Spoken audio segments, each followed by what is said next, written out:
And he was less foul than me. I believe you can survive outside the womb. Oh, yeah. Okay, so you have both of those things? Oh, yeah.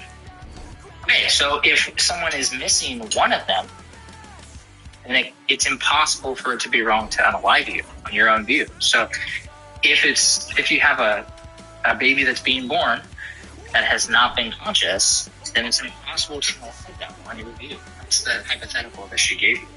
I never said that abortion was okay. I never said that abortion was not unaliving the baby. I'm just saying that there were two different worlds with it.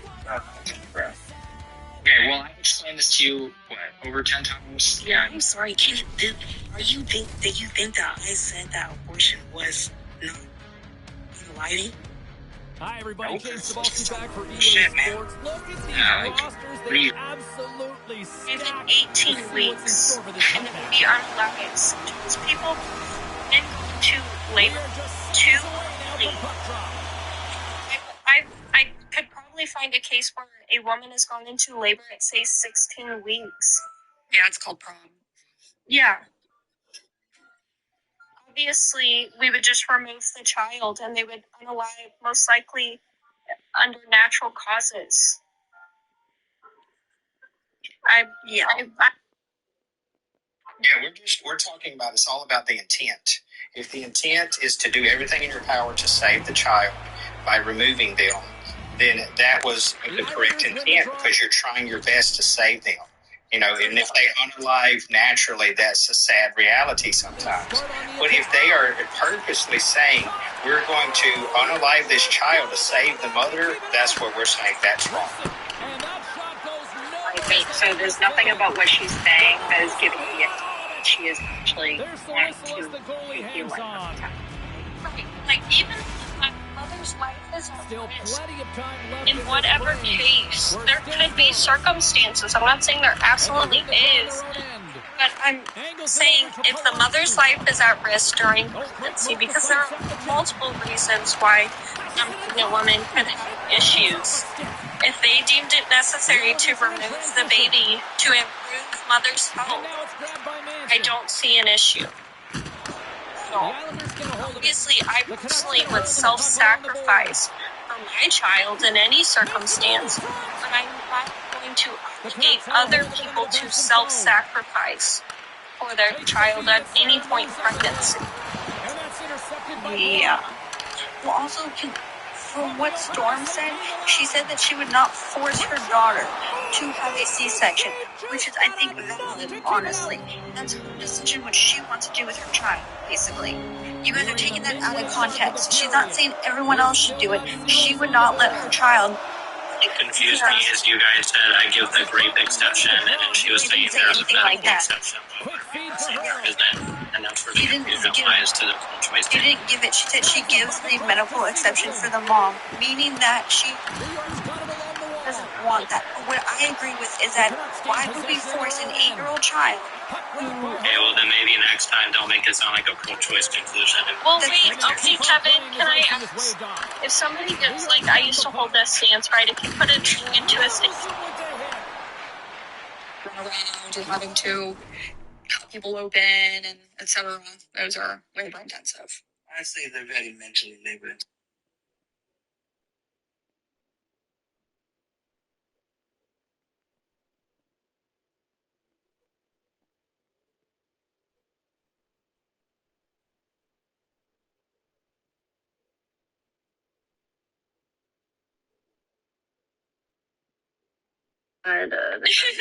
If you're in the mood, I get it.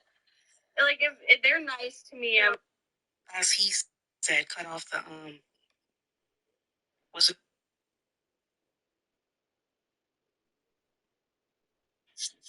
with the disposition to identify with the social.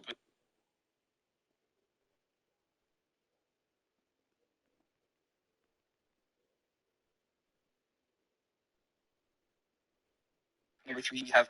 How dare we speak Merry Christmas? How dare we? Merry Christmas, everybody. We got this from backstage. Hey, JR could. How dare we? And like we just take it out and like chop it up and put it in the crock pot. Start his roast too. Okay, now that is completely. Why would that be wrong? Cannibalism, and plus that is unnecessary, and that just like influences the mindset. Well, what is the moral principle wrong here? Like you're not telling me why it would be wrong to do so. You're saying just because it's cannibalism. It doesn't tell me why it'd be wrong if these beings have no moral value or so it's obviously okay to like sniff their spinal cord as they're coming out of orbits. Because we're so good at because we're so big on usually I think even if 100% you know chopping up a baby not because of it's just unnecessary one and two what would be your reason for doing that? These are for they enjoy, they want to do it. Maybe they're hungry and they don't have any food, or maybe they just really like human flesh. That's roast. Yeah, so that I don't think that person is like I'm not even saying due to the fetus. I'm just saying due to most likely that person. Even else, like, because he's doing that, because he's doing that, but like 100% of people who would be doing that just because they want to eat human flesh, usually they are not, you know, mentally okay. What do you make of what you see? Sure, that's fine.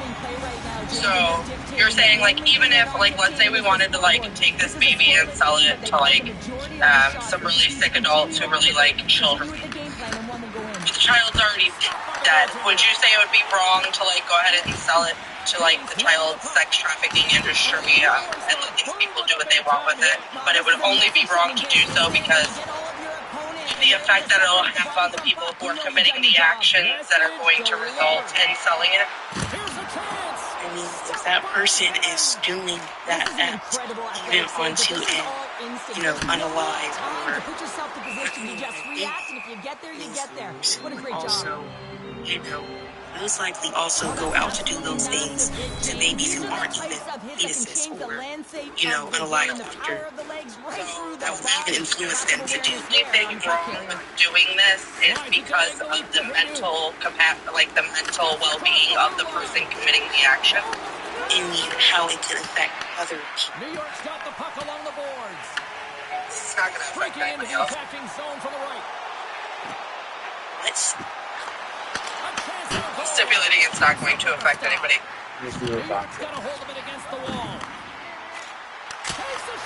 Well, I can tell you, like I can guarantee in 100% of cases, due to the fact that it's what is happening on your mental mind is going to higher likelihood, or at least higher likelihood of you harming another person.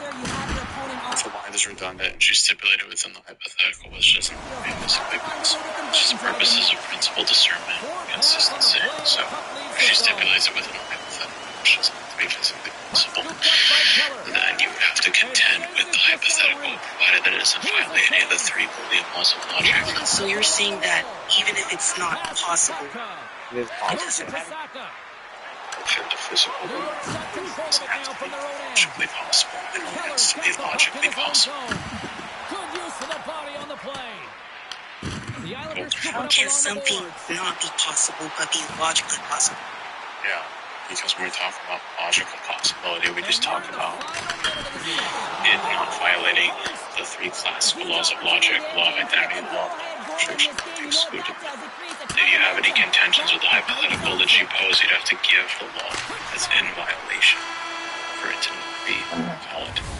There's the buzzer, bringing period number 2 to a close. Hey, listen, we've got lots more in store here on this broadcast, so don't even think about going anywhere. So Dr. Borneman.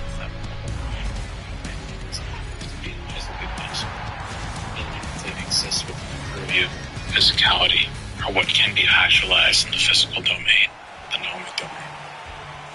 Well, I'm talking about what actually happens, what can actually happen.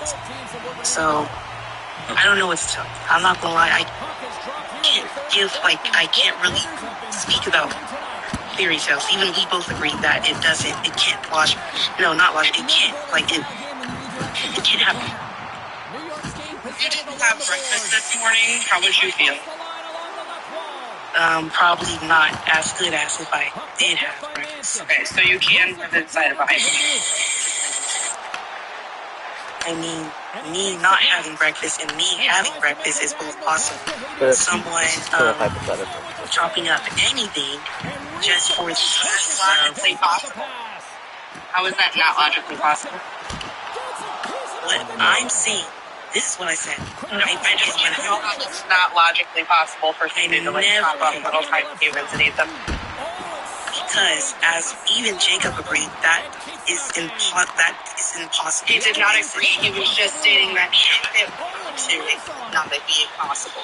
Yeah, I didn't agree to it. I just explained to you that even if it's not physically possible, that doesn't invalidate the hypothetical, provided that it's not in violation of any of the three classical Boolean laws of logic.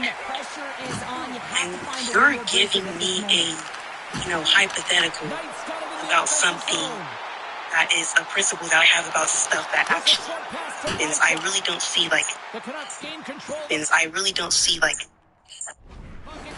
There's physical possibility, or do you think that physicals are immaterial and transcendental of physical constraints?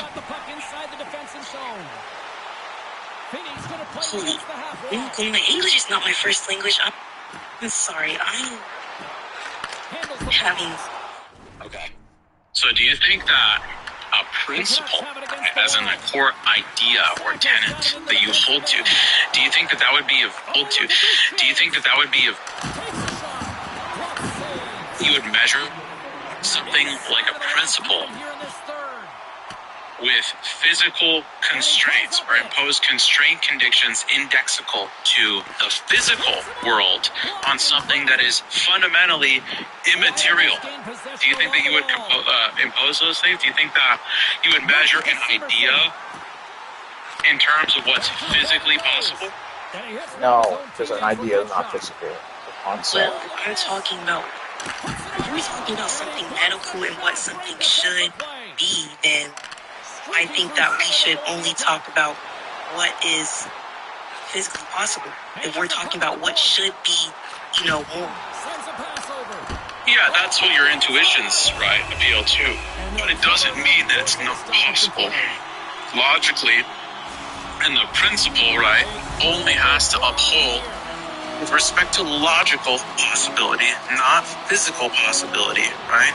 And if you try to assert that we're going to measure the physical on the basis of, measure the principle on the basis of physical possibility, then you're making it. Just to clarify again, even if this doesn't happen, or this, would happen, it doesn't matter because we're talking about, yeah, that's right, because we're talking about one, an idea, and two, because even if it did matter with respect to physical possibility, even if it did matter where the principle was material as opposed to invalidate the hypothetical in the sense that the hypothetical is just meant to test, right, your argument, your ideas, which transcend physical possibility and go to logical possibility. So as long as it's not contradictory and that it doesn't affirm and negate a proposition at the same time, or that it doesn't violate some sort of law of identity, where A equals A and B equals B, etc., or that it doesn't violate the law of the excluded middle, where we say that it's like... Well, as long as it's not violating any of these things in the hypothetical, which again is just used for principle discernment, is going to be valid. So, for example, if I told you, here we go. Thanks, Link. If I told you, if we used aliens in a hypothetical, right, and we say that, okay, aliens don't exist, and a lot of people, let's just say that you don't believe they exist for the purpose of discussion. Do you think that if I pose to you a hypothetical that invokes the usage of aliens, that premise for Link, that all of a sudden that the hypothetical is now null and void? Obviously not. If the it depends on the situation. I'm saying, my point is that in this situation, when we're talking about what should be moral in this world of what actually happens, it is not really, I don't think we should bring in things that don't happen or won't like can happen. I mean, I think I don't know if I heard wrong. Like when I said this, I think you even said that we agree that it doesn't. This thought, this can't happen where a person is not mentally getting affected by doing what they're doing. I mean, we all get mentally affected of the things we do, technically.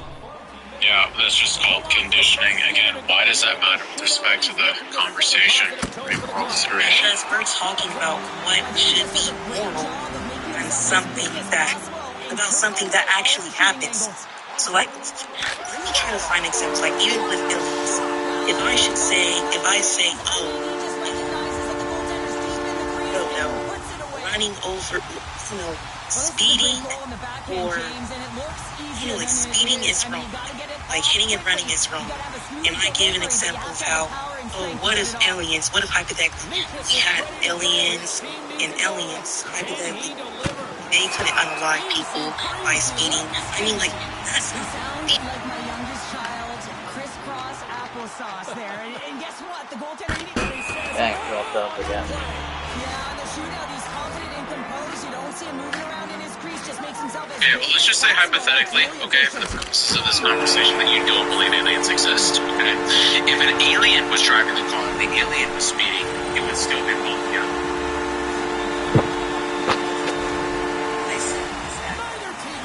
Let's say hypothetically they weren't able to unalive anyone if they're speeding.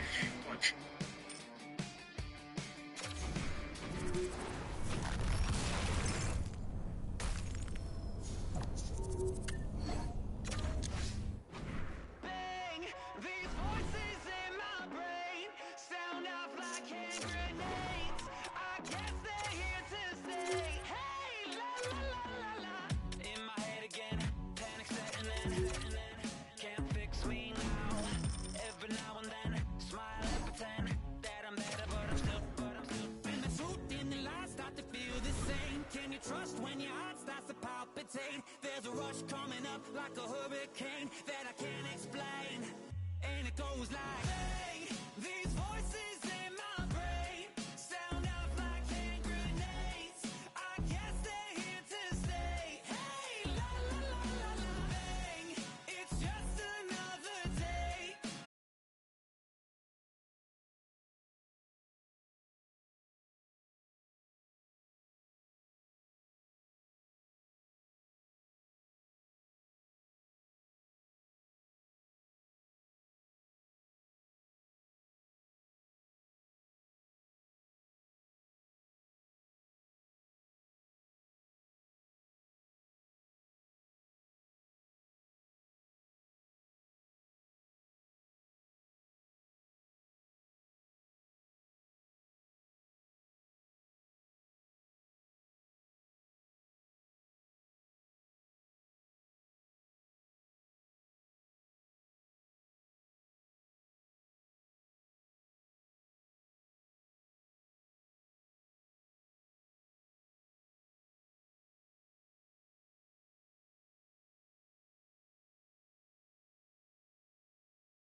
you, and you love the dancing and the performances and the talent, I think you'll come away satisfied, because I was like, what are they fucking talking about? I really enjoyed this.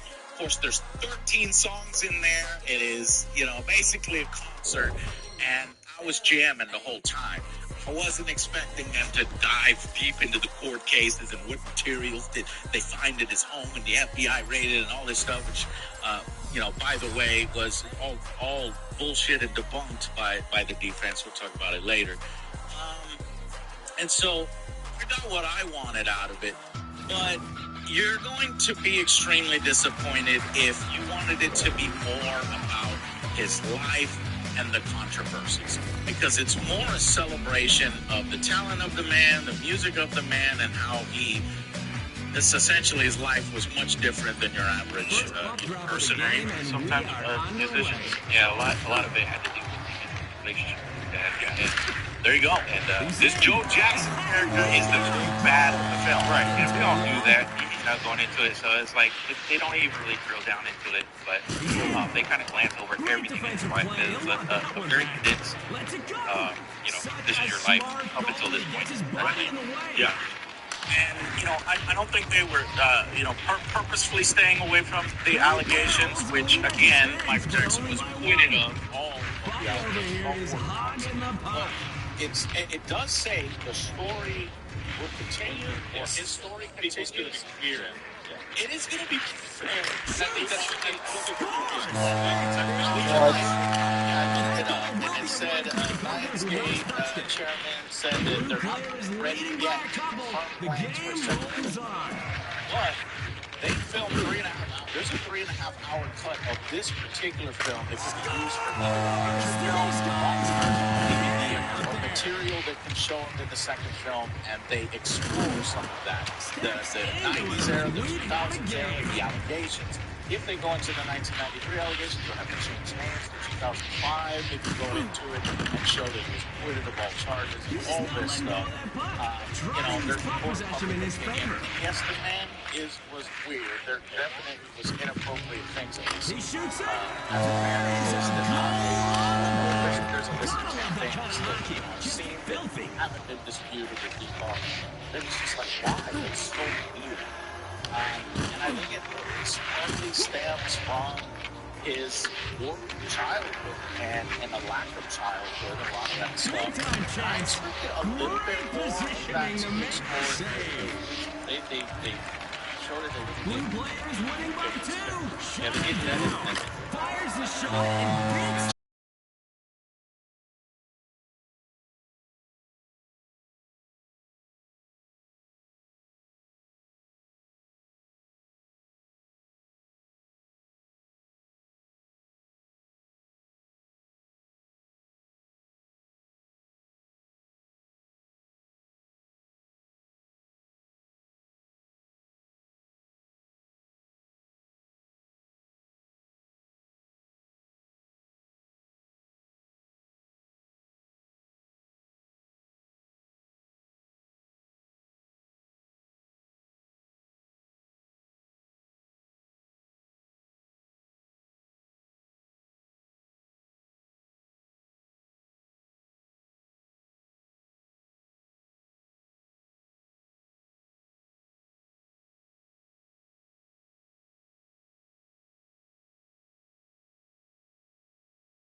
here. It's filled with heart and soul, and you can tell he studied. This man worked hard, and he really embodies him. And I think it hit all the right notes in terms of the music and the performances and the soul and, you know, the message that Michael wanted to put out there. So I'm in disagreement with a lot of critics. I think that if you are a fan of Michael Jackson and his music and you're expecting, you know, a celebration of that, then you're going to be happy. If you're going in and expecting a biopic that gets down dirty and gets into some of the controversy and stuff, the story of this one, that's what you want. Now, see, I watch these, okay? I didn't see Bohemian Rhapsody. I didn't see Rocket Man. I didn't see... And he doesn't get it off.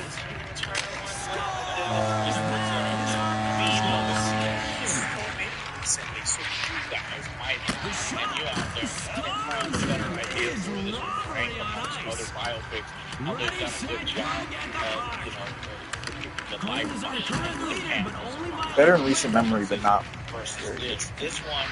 It, you know, without that context, I can tell that they skip over, you know, a lot of stuff. And it is true. That's where that immediate feeling comes from. And because I'm not sure I was expecting a lot of that, but it feels like it would have done more of a service to some of that. So far, Jackson, so far, in my opinion, the best depiction or portrayal of Michael Jackson as a performer and a singer in that, to get him to do more. And because I do think that he does great in some of the emotional scenes, and it's one of the younger boys depicting the Jackson 5 version. What vision this kid has. And it was fucking great. That's the red plane leads him like two. Pick it up, people. Oh, very clean. The move, and no shot there. And the response. This pace is lit. Yeah, what's crazy is the lead belongs to Red. Can he hold on to it? Some of them, there are some times where it's like, wow, this guy just won't give up possession. And there are other times where, like, this scene doesn't match up. Like, it does. This scene doesn't live up to how this music is, and some of these musical scenes do a huge disservice to, you know, some of these other things. Well, just like when they were talking about I wanted them to go more into the Thriller. Yeah. Because, you know, there's the whole documentary and how he made it. Yes. Him sitting in the chair getting the makeup on. It's crushing it. It drives me crazy. And the end up thrown in there. You Brazil. That was in history. But the mafia leader in the city loves him so much. They filmed it, but there's so many Michael stories. Yeah. We told none of them. Yeah. No, we told some of them. We told some of them. There was the comedic one with the gloves. Oh, yeah, but that was very well done. Well, honestly, I knew that, but I didn't know exceptional work by the goalie saving that dangerous shot. Where he brought in both sides, they weren't fighting each other. They both loved this music. Well, the thing about his story of Brazil, that's because that didn't happen. It was in the history era. Skill and compete level from our players. You guys rock. Congratulations to our winner on the victory. That was sick. Artists that dominated for decades. And they can't tell everything in a 2.5 hour story. There's some really interesting, you should watch some of those behind the scenes stuff on Thriller. In this, he basically complains, hey, we need my feet in this floor. And he's talking to Landis, who's like, hey, he gets over to Landis, and, you know, then they reshoot it. And they do a great rendition of it. Man practiced this quite a bit. But it does make me wish, like, yeah, but I wanted more. There's sprinkles through the film that you're watching horror movies while he's trying to pick the headlining, you know, song, the title, the album song, essentially, going between Human Nature and some of these other ones, eventually landing on Thriller. But I wish there was more behind there, and we could see some of that. So I wanted more, and that's a good thing since there is a 3.5 hour cut somewhere. Whether this film bombs at the box office because nobody cares about Michael Jackson anymore, or makes $1 billion, as some people were predicting, because Michael Jackson is the king of pop and a legendary figure. We're going to see. And if it does succeed, you're going to have a weird problem on your hands, because that story continues. Well, you gotta include 1993. And here we go, hockey fans. Don't blink. With this lineup, this game won't last long. And how's that going to work? Especially he's in. Could not get the shot away. Nice defense. You guys will need to get that puck off in the wind, you know. Looking for one, and no shot on that play. And the shot, and it's blocked by the keeper. Okay, hold on. Before we do that, there are several. The race is on for that loose puck. I don't want to say that's not a thing. Looking for one. The pressure was just too much. MTV doesn't want to put Michael Jackson on the show, and this sort of power play, he brings his manager in there, and they talk to CBS Records president Walter to get MTV to play his music videos. And it's a great fucking scene. Like, is this fucking real? Now, I didn't know about David Bowie. This guy has complete control out there. If he wasn't playing by artists, yes. They would play him at night. Stays with him, and he makes the save. He shoots. And then, the interview with West Country, this and that. And then they talk a little bit more about it. And not the guy that walked into a trap. And he basically says, like, yeah, but, in the Midwest, that might scare them and stuff. So they were, making sure that some of this stuff wasn't there. Now, they use the excuse that it is a rock and roll long. I can immediately tell what bullshit. And the goalie stands tall. Great play to get in front of that one and shut it down. Goodbye, sweet puck. If you don't put Michael Jackson on here, I'm going to pull every single one of my artists under jamming. People like fucking Bob Dylan. And he scores!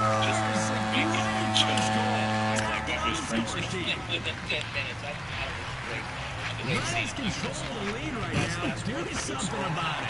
He scores! Well, not to that degree, but this is the threat. Maybe that's why the budget of this film was so unnecessary. So the film was already $107 million. He's just not letting that go. The puck has been on his stick for a while. $250 million. I'm like, there's no fucking way that this equates into that. Nice shot. Outstanding shot. Great positioning. Final seconds ticking down. You wired that shot. Taking on the scoreboard.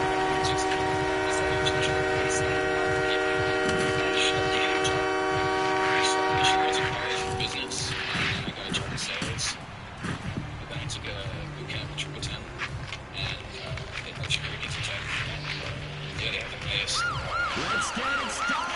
OT, baby. No one has been able to strip him of that puck. He's had it for what feels like forever. It took me a few minutes.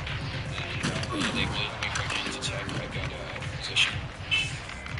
They have the highest rate for games like this. Do you recommend Triple to people watching right now? Yeah, definitely. I go to triple10.com. I think you can take a free session with the career advisor and get set up. For the win! And he can't bury it! Right at the game on his stick! And no goal there! The goalie gets his body in front of that one. Well played. For the victory!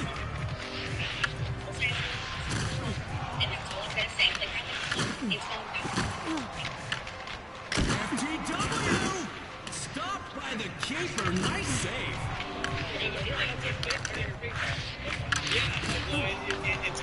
It's rated in its full form. This and it's he's got that puck on his stick and he's not giving it up. When they do the scene of them first meeting, it's supposed to be like, here's the chance! Steered away by the goaltender. To win it, that puck was on a mission. Boldly going where no puck has gone before. For the win! Say goodbye to that puck. To see some of that weirdness of A sensational save to stone the shooter. So it's like you got that really short. Who is he? No one has been able to strip him of the puck, and he's in complete control right now. He touched on a few times.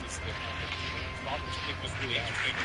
But we didn't, you know, I think we could have had an entire movie focusing on that and like really went into some of those things. And it was just kind of surface level. For the win! He's always in the right position. Nice save. It feels like the movie is cut. And I said, okay, yeah, a sci-fi movie, but what's the right performance? It's the Pepsi movie. So, you know, Michael Jackson got a Pepsi sponsorship deal. They got a director. Looking to end it, and the goalie stands tall. Great play again for the win, and the puck sails out of play. But a lot of people don't know that it really did fucking burn. It's a mad scramble for possession. The chance, and he seals the deal. This guy came to play. Congrats on the game winner, kid. Dude. And that's the hockey game. It did. This scene is the most important scene in the entire movie. I think it's the most important scene in the entire movie because this event is what would basically lead to his death. Because this is what got him addicted to the painkillers, and he died from drug overdose. So this is probably the most important scene. Out of this scene, had that event not happened, Michael Jackson would probably still be alive today.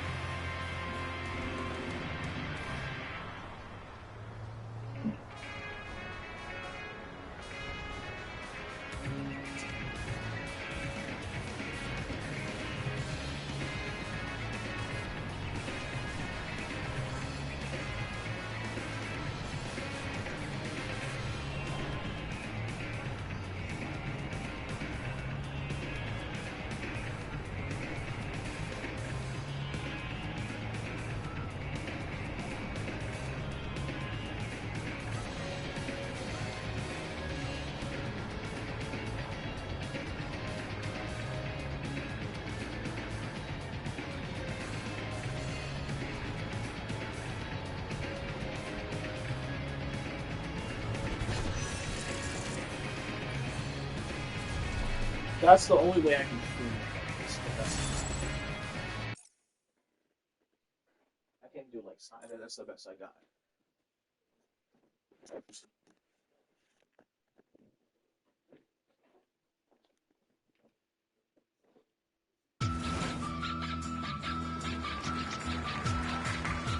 It's so stupid. They should make it only the PS3 is an old system. I don't even think Twitch came out yet.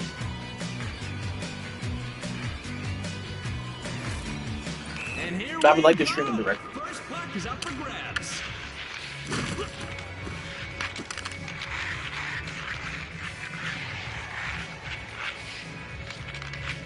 Fires it. That is out of play. We'll get another puck drop.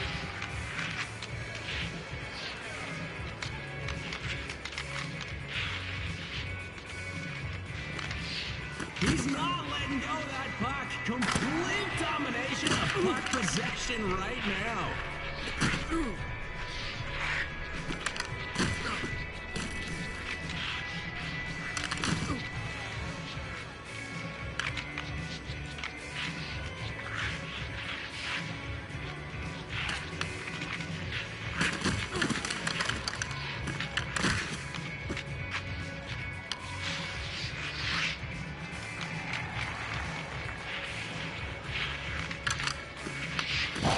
He somehow gets in front of that one and stops the shot. Amazing play.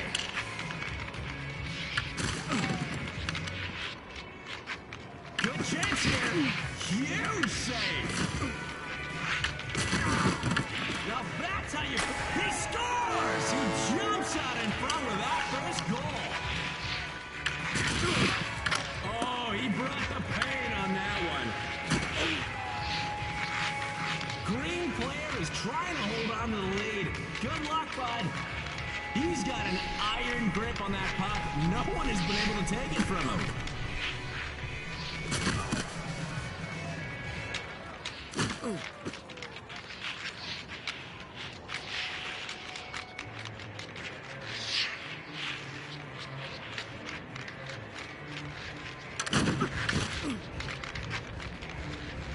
The move! Oh my, he saves it!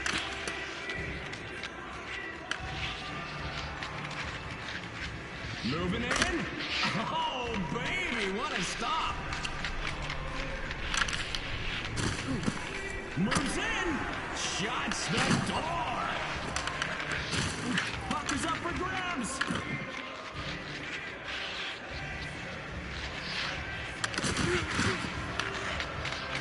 How are they not almost out of stamina? Heads up, everyone. Road puck incoming.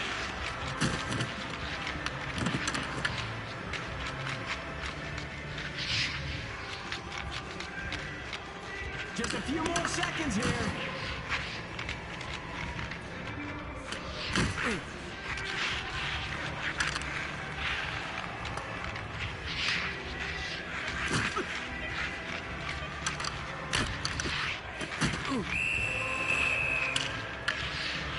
At the bell.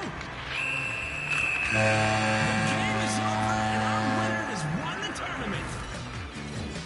That was a wicked game of ones. I love seeing all the great skill on the ice. As we wrap, a quick shout out to our winner for being the top dog in this matchup. Congrats, bud.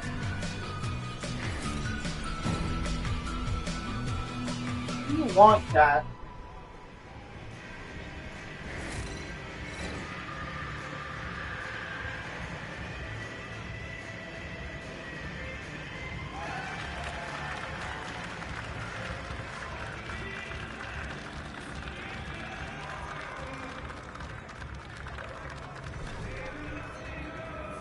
Hardest trophy in the freaking game.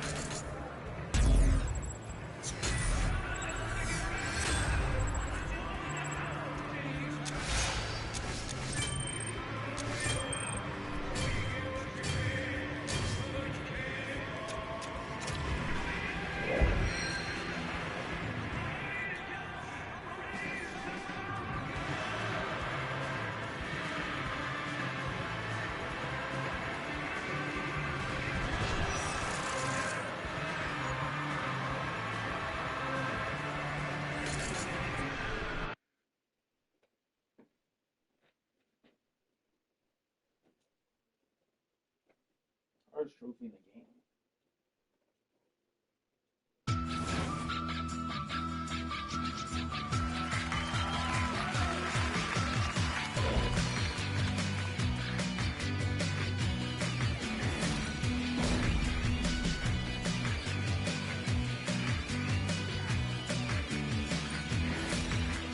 And with the drop of that puck, this game is on.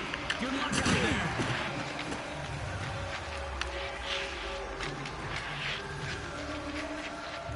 Moves in. Save!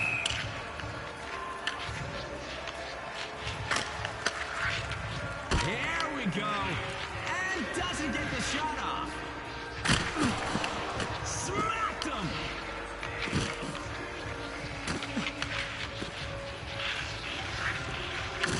Lets it fly! Hashtag fearless. I think this guy is trending.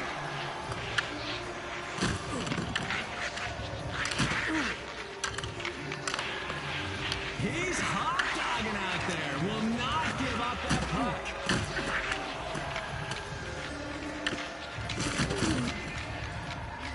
Here's a chance. Scores! He's got the early lead going. Red players trying to protect the lead, but man, is it close.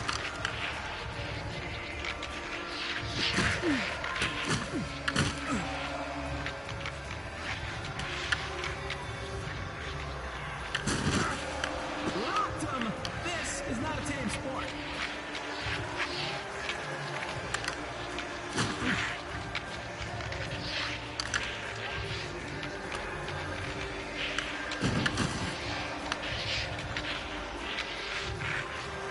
Hi, little kitty. Sweet move.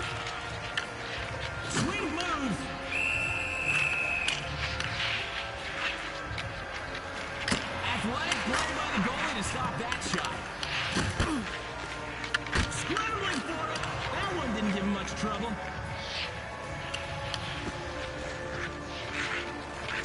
He shoots. Lets it go.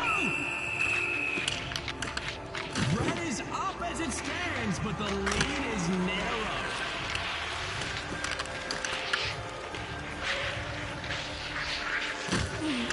There's some cuddling going on out there. Big hit. The shot, big save by the Tendy.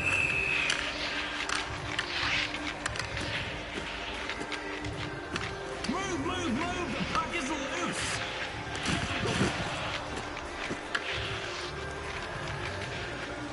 Moving in.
Buddy over here is hogging the puck.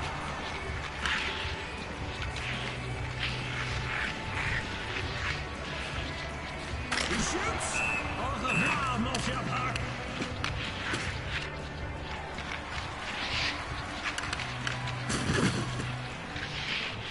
He shoots. Makes himself look big.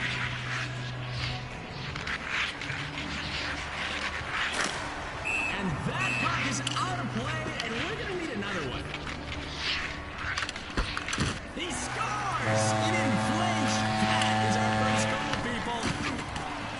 The lead belongs to Blue. Keep it if you can.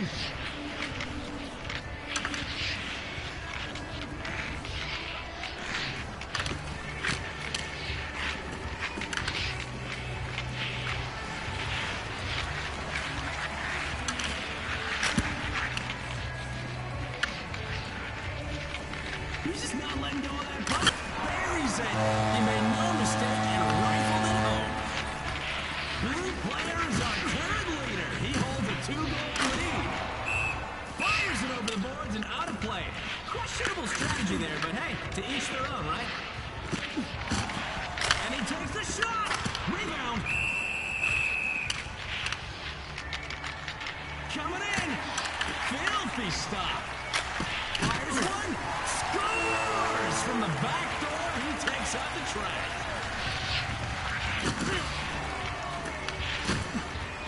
A chance. And that's another goal. We barely had time to finish celebrating that last one. And here's one more. Shoots one.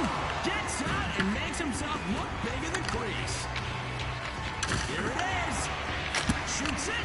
Keeper won't be beat. Not this time. Shoots it. Scores! That goal should boost his confidence.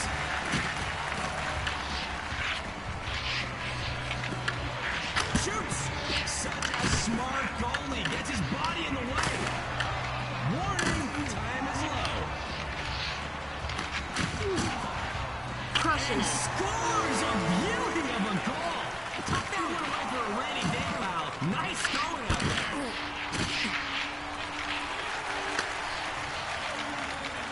Has to be quick here. There it is, the final horn. That match was fantastic, and so was the compete level from our players.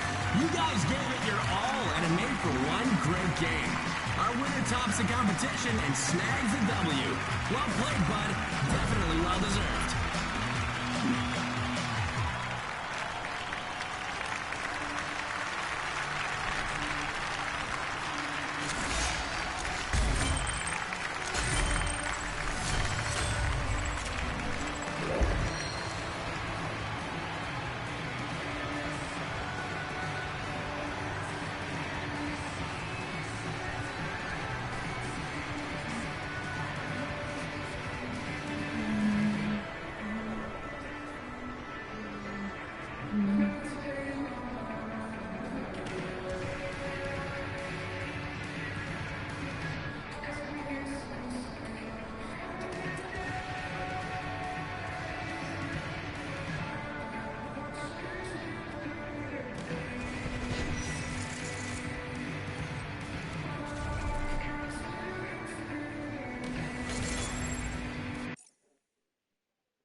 Goals, jeez.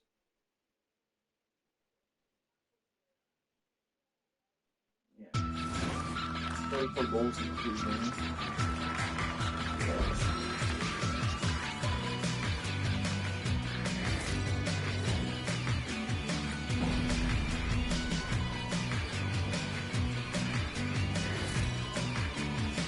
Let's begin, shall we?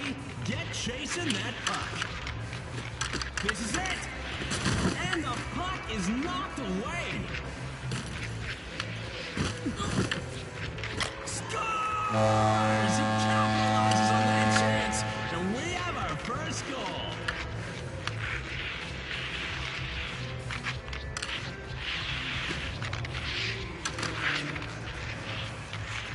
The move! And he can't get the shot off. On net! Off the metal, and it stays out. Nice shot, though, dude. Keep your head up and your stick down. Green player is fighting to hang on to that lead. Keep at it. Here we go. Such an accurate shot. That's my kind of goal.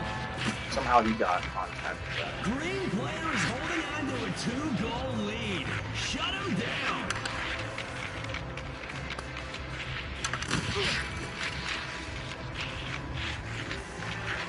Moving in. And it's in! Pretend he couldn't track that one, and it's in the back of the net.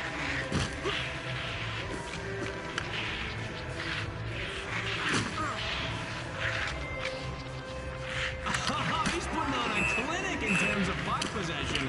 It's all him right now. Chance here. Relentless defending proves too much. Crushing it. Scores! Here's a chance. Scores! Smart landing, take one. Looks like the race for goals is heating up. Crushing it. Away. Scores! He's got himself a 1-goal lead. Red is up in this one, but the opposition isn't far behind. Big chance. Oh my, look at those hands.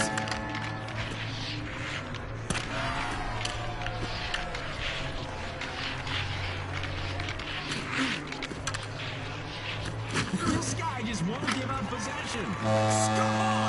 Nice job, my man. Seriously sweet mix. Heads up front. He really had to stretch out there, but stayed with him. You can't stick.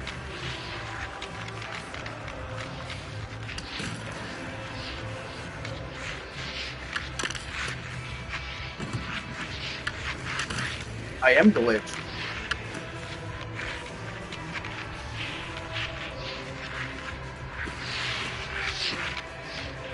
You guys will need to get that puck off him to win, you know. Final seconds are disappearing.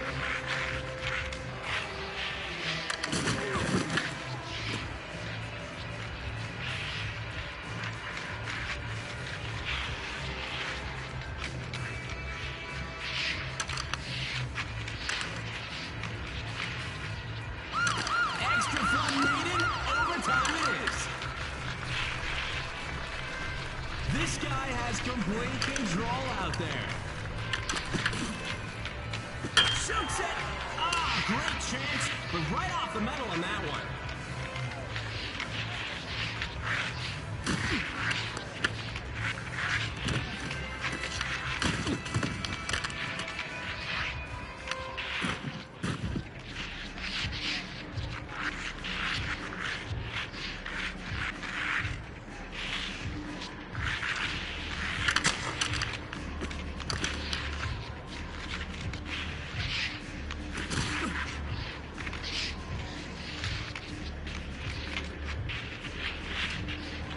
He's just not letting that go. The puck has been on his stick for a while.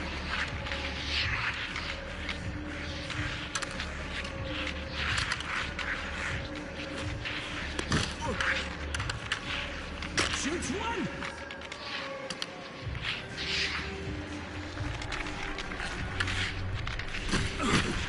Oh, and that will do it. What a beauty to end this one off. What an amazing game. Congratulations to our winner. You got the bragging rights in this one. I can't wait to take in the next matchup. Hope to see you all there.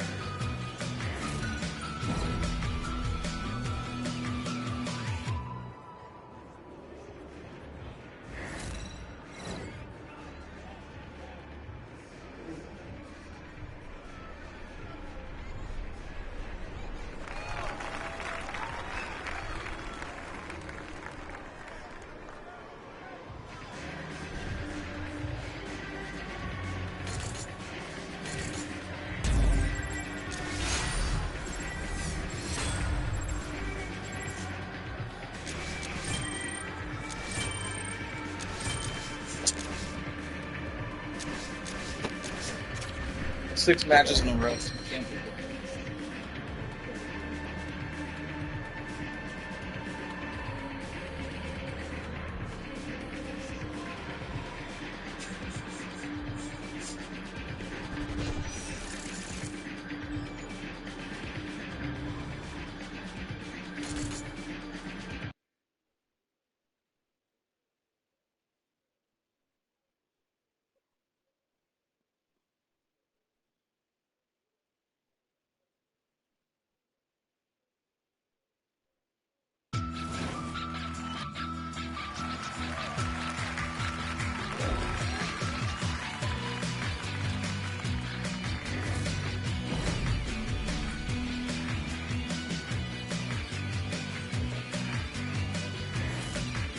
The puck is in play, and this free-for-all is underway. And scores!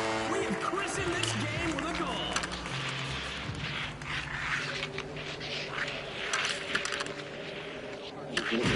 probably glitching too. It looks up to his neck. That puck was on a mission, up and over. A chance. There's just more magic from his bag of tricks.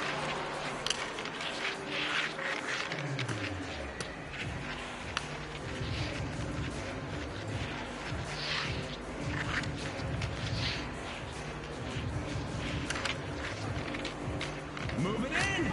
Scores on a filthy shot. Red plate scores! And here he comes again. Don't blink because this guy might just run away with this one. Red is holding on to a 2-goal lead. Can he maintain it? No one has been able to strip him of that puck. He's had it for what feels like forever.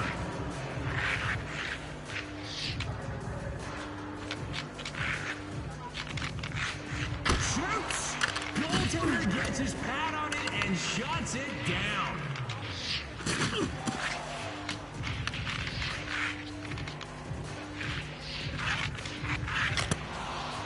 That puck is long gone.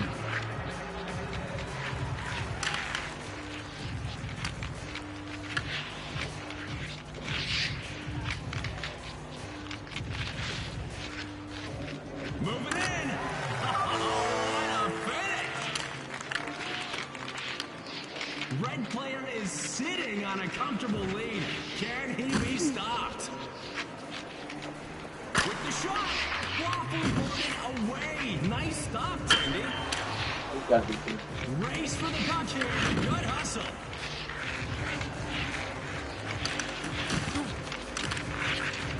Looking for it. Stone cold. He's got a good-time shot and goal. Great play. Red maintains the lead in this one, but the game is still to be had. Moving in. Why am I out of stamina?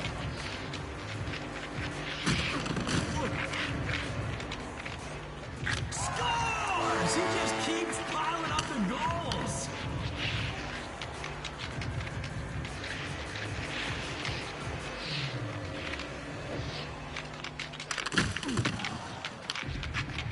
Time is of the essence. It's a goal! Nice work there, bud. I think you're starting to impress some people.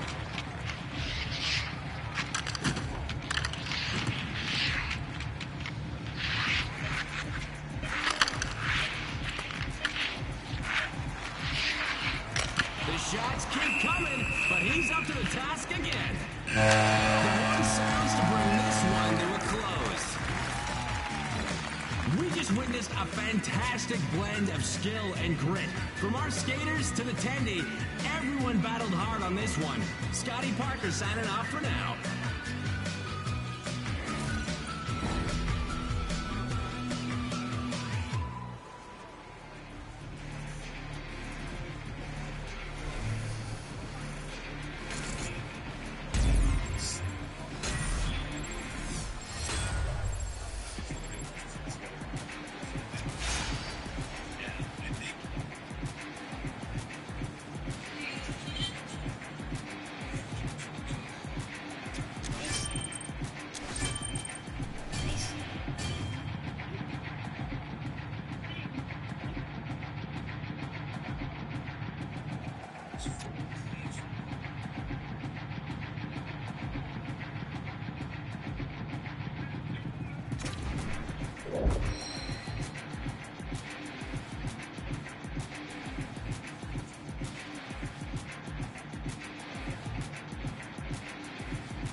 on 7 minutes.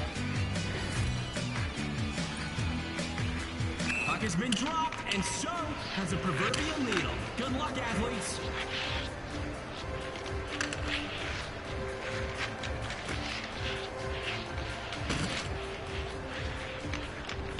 No one has been able to strip him of the puck, and he's in complete control right now. Rips one, and the goalie stands tall. Great play to get in front of that one and shut it down.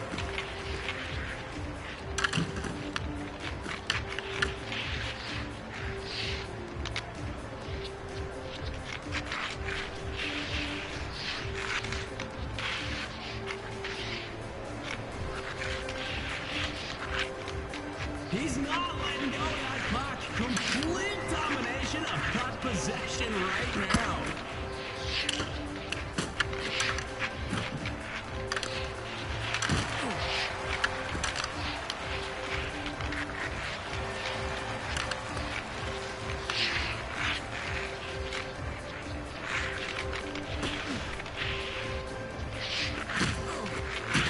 A chance? Great defensive play. He'll want that one back. See, if I went back, if I chased it, he would have had a free breakaway. Fires one. Outstanding stop. Great positioning. Shoots it, and no goal there. The goalie gets his body in front of that one. Well played. The goalie knocks that shot aside.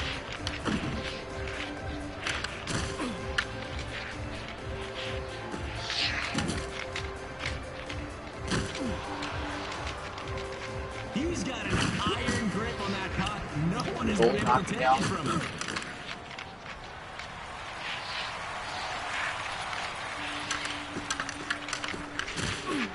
Dang it.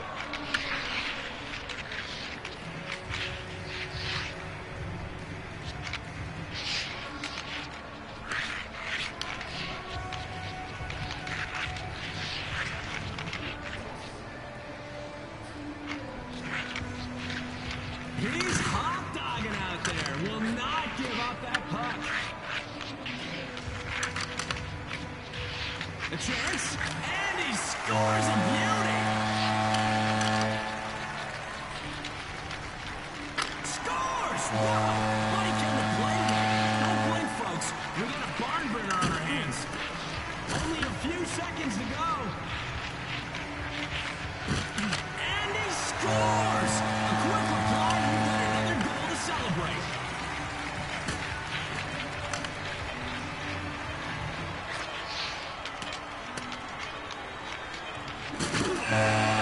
That was the only guy that didn't score a goal. This one. Well, that is what I call a high-quality hockey game. One is full of countless surprises and exceptional skills, and we saw it all today. Great work, guys.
Hello.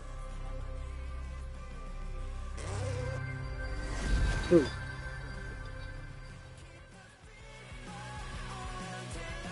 Hi, Mr. Josh.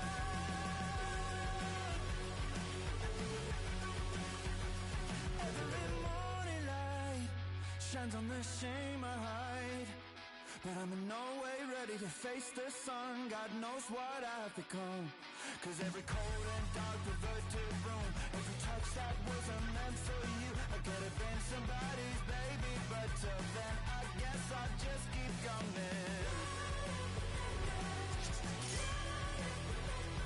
Give me all that I need.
Hello, hello. Oh, I've seen the smoke guy before. Hello, what do you think about the prompt?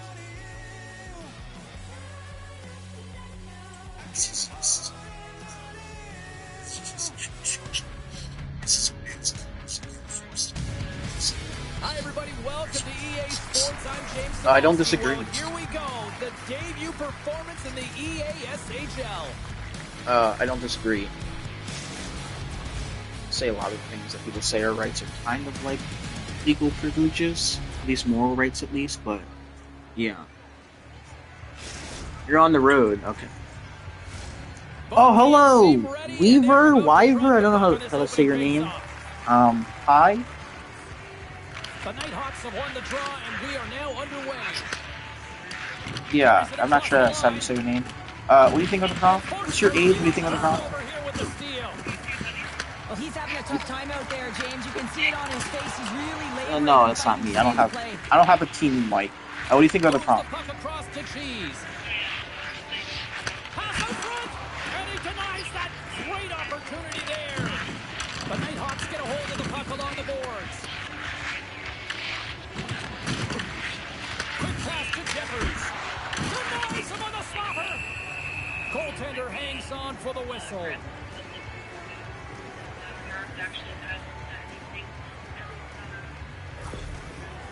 Well, that hit had Oh, James. Let's okay. have another look at that Do you one. think I that mean, rights he would goes exist down if hard, the and when you have a commandments hit are fulfilled? like that, you're feeling it all over your body. Yeah. So, like, if you have a right to live, that would only exist if people don't unalive each other. Lots of hockey left to be Do you played agree? in this period. The game That's is what I would still say. That's what I would argue. Arrows won the draw here in the defensive zone. Into the offensive zone. Play is blown dead with the offside. I can't remember. Did you say that God gives us rights or not? I can't remember. The Icebreakers win the draw. Shot! And that doesn't reach the net. The Nighthawks gain possession. At center ice now. He grabs the puck. And that's broken up. Oh, look! Out against the wall! Well, and this this done perfectly, James. No stop sign here. You know, you're not doing it on the numbers. A nice, clean hit. And everyone on the bench erupts with that one, knowing that not only do they gain the puck, but a message-sending hit along the wall. Solid hit on the play, and that knocks the puck off his stick. The Icebreakers scoop it up along the boards. Here he is in front. He scores! Right. You know it's a hard shot, and the goaltender gets a big piece of it, but it still trickles in. Inching closer to the midway mark of the period. 1-0 is where we sit at this point. Right. And that plays I would- outside. We got a face-off coming up. I would kind of agree. Teams are ready to go, and we're about moments away from puck drop. Say, you have these commands that were given by God. You have to adhere to them. And that's how we're able to enjoy the things we have. And these are commands that we have to abide by. The Nighthawks get a hold of the puck in their own end. Steps into the offensive end. Fires it on net. That's not going to fool him. Keeps it alive and heads it up. Here they come on the attack. I would kind of agree. Whistle on that. Layman's going to keep and hang on for the whistle and just slow it down a little bit here. As a goaltender, you always have to be mentally focused. I've seen a lot of people have intentions with this prompt. I don't know, but not right now. Yeah, a lot of. And they take possession after the defensive zone face-off. And it's a quick pass to Jeffers. Yeah, the pitchfork mob comes after you. Yeah. Oh, what a stop on the play! Big time stop there. That's a fantastic sequence of saves there, James. He was so dialed in, he tracked it perfectly. And he loses control here. Yeah. Kind of agree. Grabs it in his Yeah, own end. I would agree on that. Thunderous hit on the play. Sends the feed in front. And that's stopped. And he fights off another save. Oh, my Wait, who's? He's on fire. Oh. Goal. There's the whistle. Offside is the call.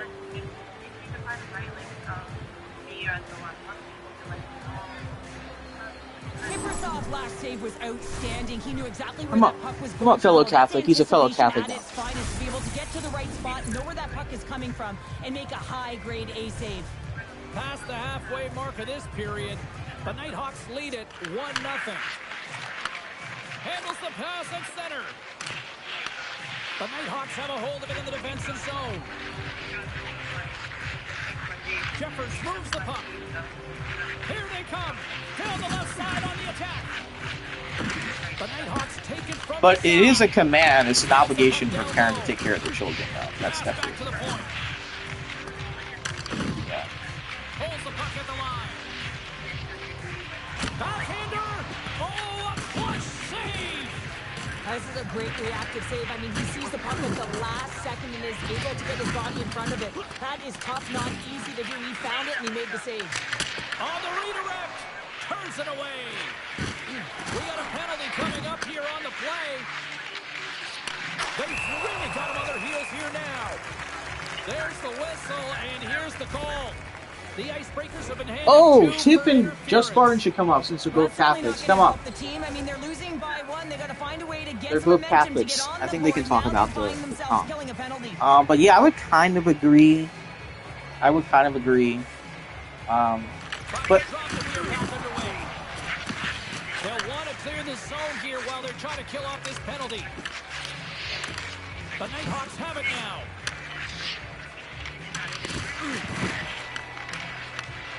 From the point, looks to make something happen. Moves inside. well, my take on that, don't you think that death exists because of the fallen world? That, like, what do you say about that? Like, well, I mean,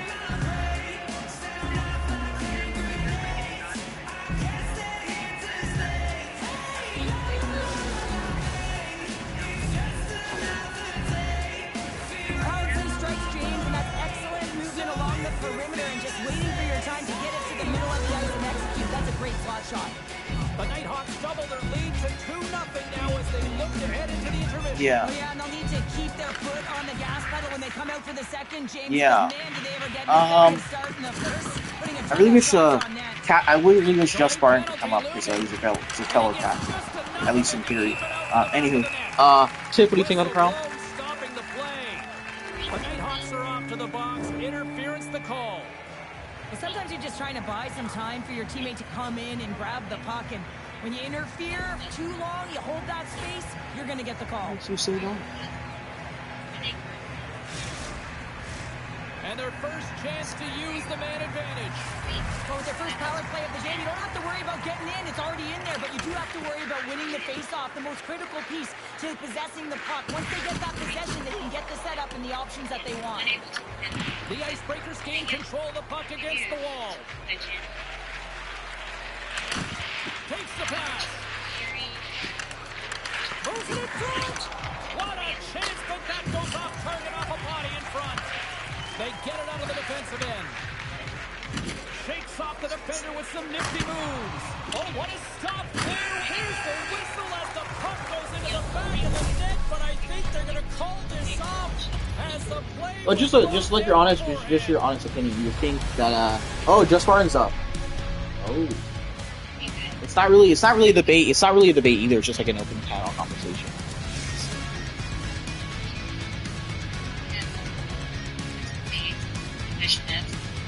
That's fine. That's fine, but Just Barton is.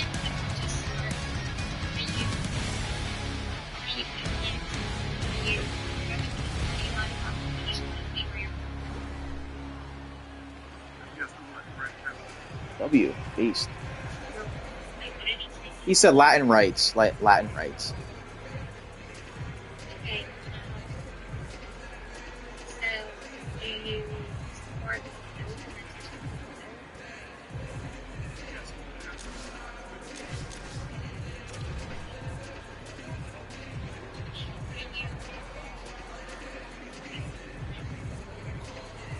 the CIA?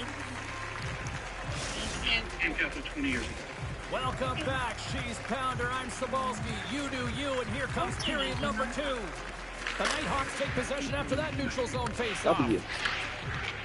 Fernando's quick handling in his own zone. Uses the force on that hit. Takes the feed. And the puck skips out of the zone. They'll have to regroup. And he sidesteps the check there. Play is called for offside. Nice. I think that's really cool. I think it's really cool that college ready to win this draw on the man advantage. I think it's great.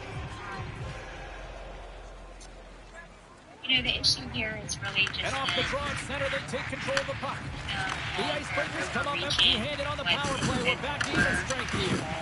Coach won't be happy with that, Jake. Here's the breakaway.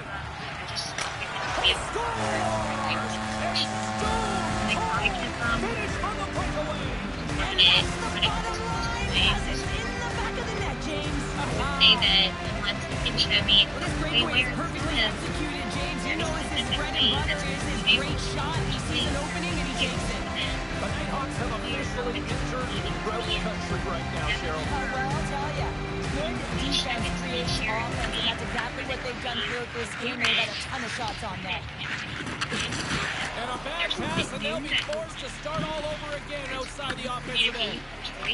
Jeffers has it in the defensive end. He got all of that hit on the play. They've got numbers here. Spectacular stop by the goaltender. How did he hang on to that? That's a fantastic save by the goaltender, but his team has to do a better job of protecting the middle of the ice. Those high-danger scoring chances eventually go in. Quick feed down low. Looking to make something happen in the offensive zone. He scores!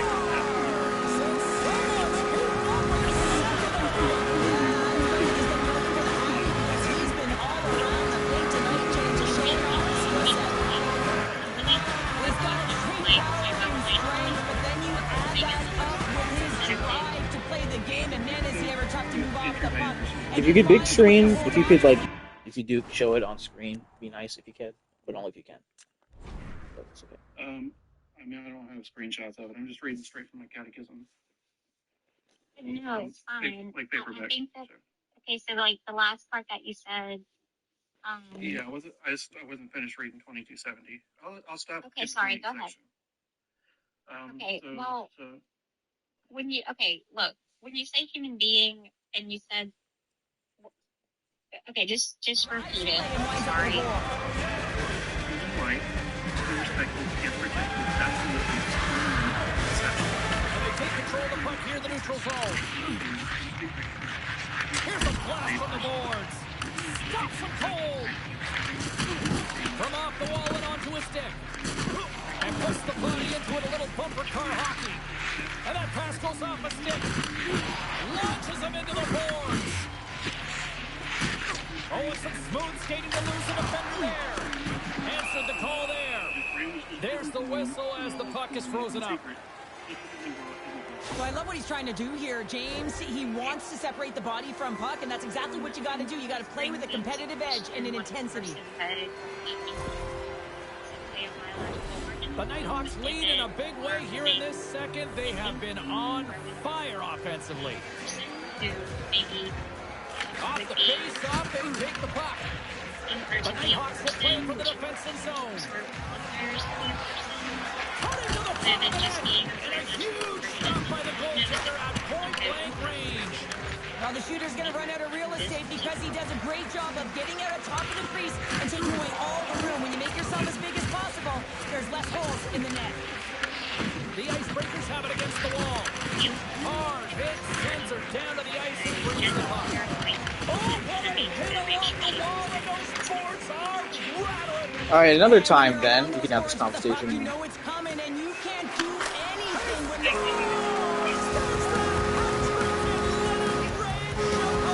Wait, maybe Kathy Mike can explain it. Kathy can, I think.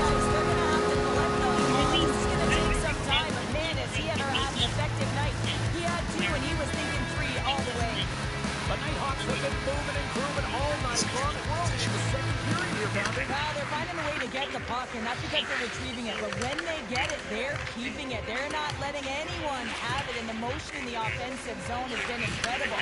And the score is a result. There's another for the hit parade. Slides by the check. He's got a stay. He scores! Word for word. And the back of the net. Wait, is that how the church defines it? Oh yeah, that's some resources. He's got a great skill set, and he buries it. He's in all alone, and he makes the fake to his forehand, uses it to his backhand, and slides it home. Rocket drop, play resumes. Takes it and looks ahead. Big time. They came, they saw it, took advantage of the rebound and score.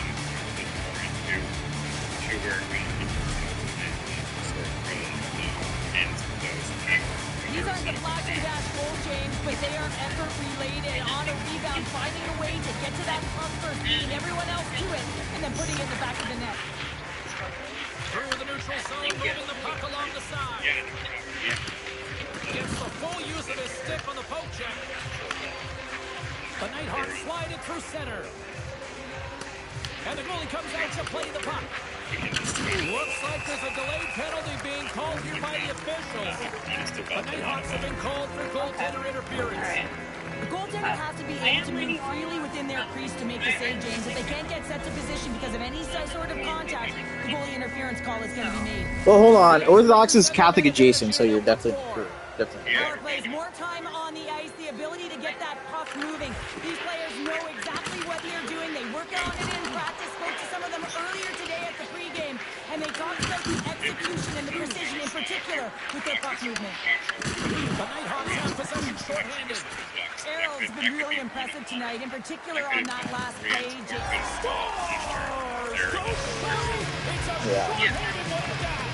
Well, they're Gnostics, aren't they? So do you really want that?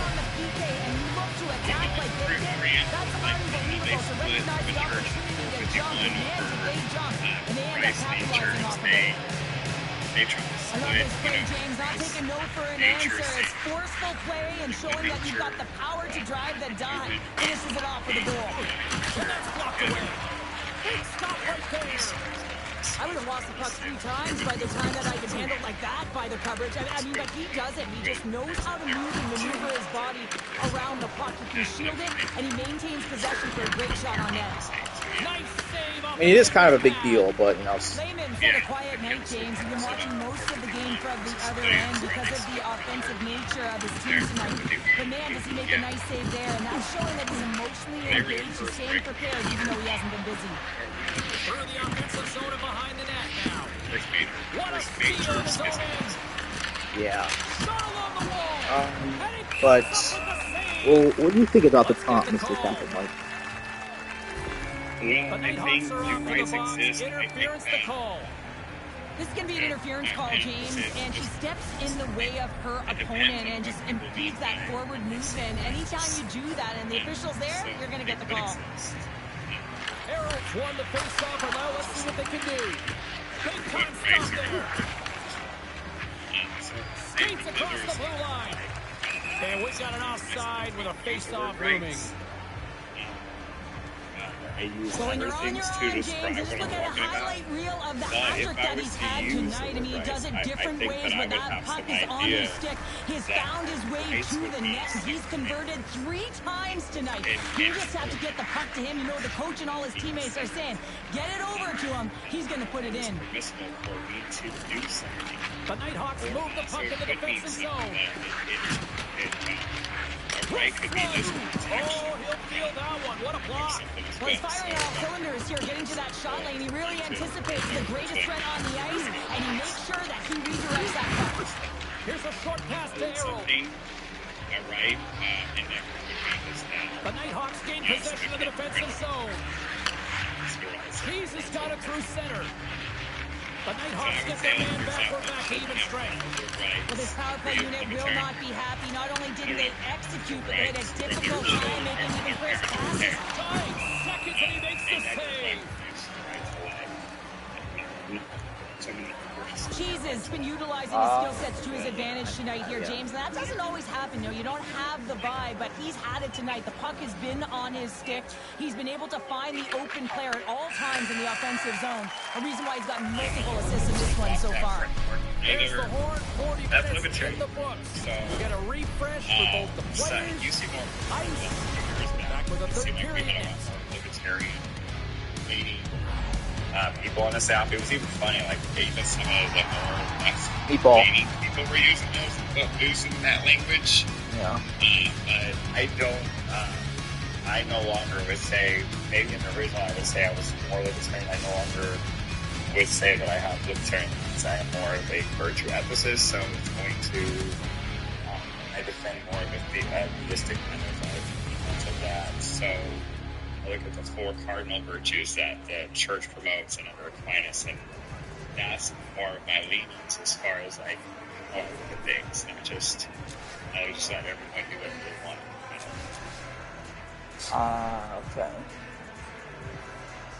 Okay. Absolutely. I guess moral rights. I don't know now. I'm kind of in the middle. It's hard to ground it without God, too. I mean, you could say it's a natural law theory. It's kind of hard to ground it. Yeah, it could be a natural law theory. Someone that is not, it's more than, I mean, ultimately. The moment of truth has arrived for both these teams. Third period action set to go. Game is not over yet. Let's see if they can try to rally back here in the third, but they've got a long way to go. There are 40 minutes in the book now played.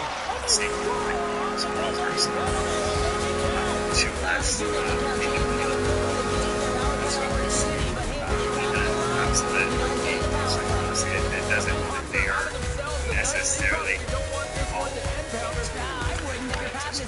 putting up these kind of numbers. I mean, from start to finish, they've imposed their will on their opponent.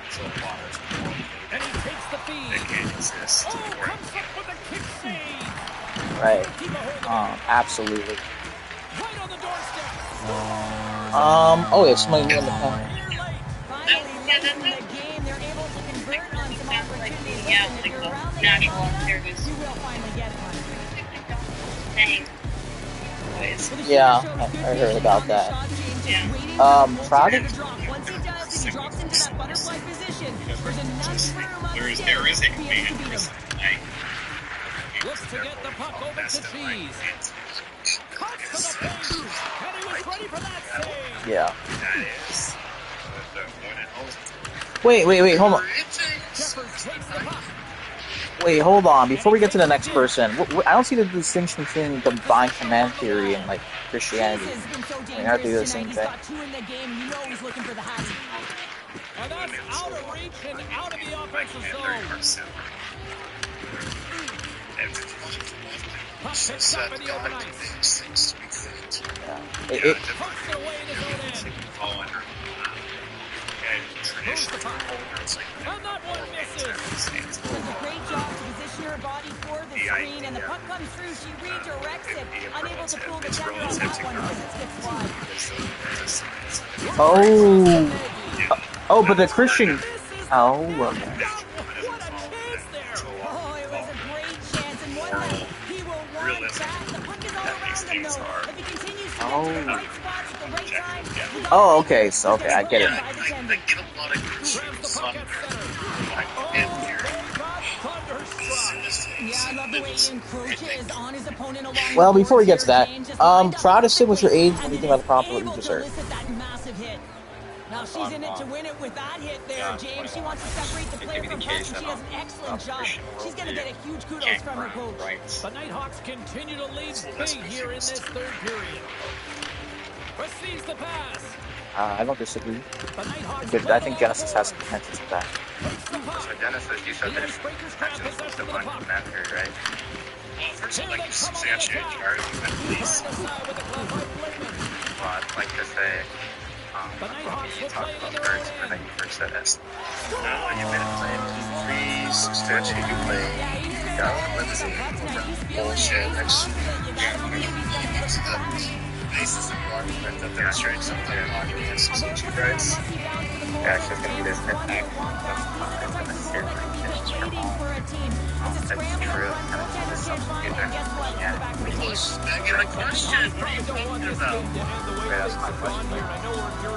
Yeah, so you're saying like X is Y, right? The game, and consistency is always a word that coaches talk about. And if they can finish this off with this nice lead, wait, that's the repeat way back. the coach is going to be preaching after the game. I'll repeat back. From the board. So that's Too many bodies in the way. Points to the crease. Makes the No, that's save. not what I think. Legs taking it from the other end. So if it is the case, it's a issue. They're preconditions to why they're wrong. If you repeat that, Anytime you get a hat trick, it's a special moment I for a don't think player, it's an athlete here, James. okay, so what you said. Okay, well, this is going to be the case, which I missed some. So, It's a it'll be pretty good for you special or bad one. for you. But the Hawks have been relentless in the offensive zone tonight, and they continue to True. lead in the The third. premises, or if the premises, or sorry, this is a parasitic. The Nighthawks gain possession in their own end. I told you. Right up the gut, here they go. I gave you a condition. There's the You whistle, remember we the got an condition? offside. You said X is. Well, that's how you get You're a saying- puck, James. I mean, you recognize the timing it takes to meet your opponent right at the right time. And I mean, that's just an explosive hit, gets the job done. The Nighthawks have a significant lead here in the third period. They have brought their A game tonight. Not question picking. You're gonna be like, oh, it's not question picking. And off the face-off, they take possession. No, it was Moved by the Czech. that's that. Point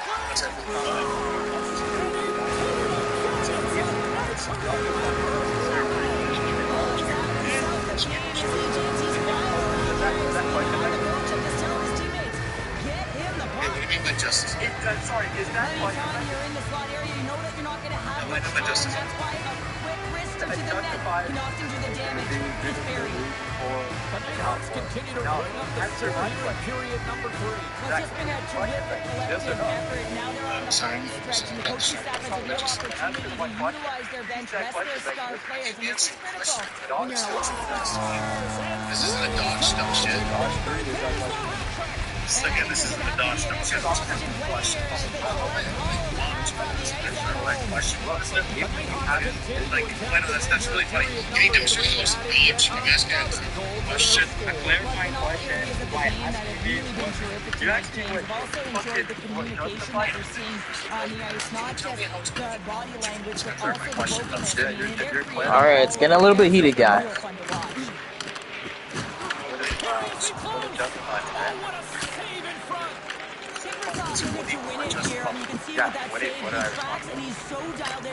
That's all I said.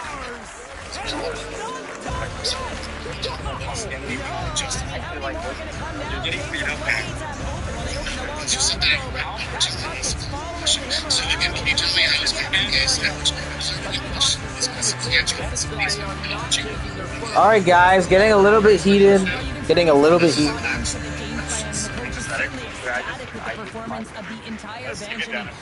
Yeah, it's getting a little bit. Attacking the net at the right times. It has been a seamless effort. The definition, because you're going off of this. He's been dialed in all game long. Multiple point games so far, James. I mean, just throw her over the boards and you know you're going to have a dangerous opportunity, whether it's a scoring threat or a passing threat right now. It's like she's scoring everyone. Oh, that's going to be a call, James. That's definitely a penalty. We got a whistle penalty coming up. The Nighthawks don't like it, but they'll serve 2 in the penalty box. She gets in the way of her opponent just enough and long enough that she's going to get the interference call here. I don't think no paper by me. I'm literally just chilling on my couch. Just watching Mr. Green. You're like, we something to know.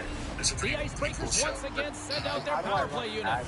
An opportunity here to right the wrong on that demoralizing shorty earlier. They're on the power play. The coach is telling them, listen, you got to stick to the system. You have the man advantage. Oh, you might call that friendly fire as it goes off one of his teammates. Necessary preconditions for knowledge, then it's true. Okay? Now, does Special teams so important. Can they capitalize on this power play here with a face-off? Okay, so it's not a question, Becky? But as soon as the face Nighthawks take possession on the face-off. Wait, but as soon as it's done. Yeah, the Icebreakers take possession of the neutral zone. That's a great heads-up play to break up the pass. You get extra There's the whistle. We've got an offside. I'm fucking trolling. I don't actually run tag. This guy's so bad. I think formally debate. You should formally debate. The Nighthawks have pummeled their opponents tonight. They have been the busier team offensively and have converted numerous times here in this third period. Into the offensive end, right up the middle. And that turns off one of his teammates in front. Trying to stay loose. No, this demonstrates that you're like long.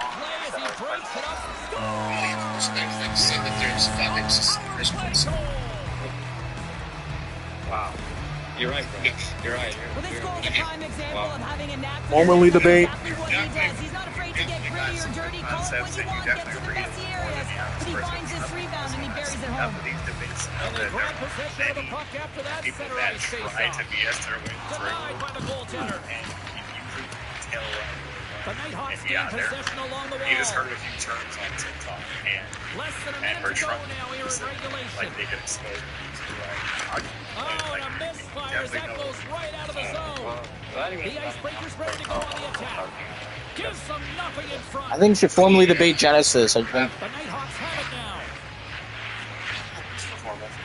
Yeah. Exploring options here inside the defensive zone. Working the puck deep inside their own end. Trying to get it out. They get it done. Grabs the puck. Quick feed to Errol. I mean, to be honest, I'm not really a fan of LARPers. If he was Catholic, I would have been definitely based, but I'm not really a fan of LARPers. That's just more so like dishonest, right? Yeah. Obviously, the connection wasn't the connection, like, that you can only knowledge of Christianity. Right, so that was the contention. So he gives me a tackle.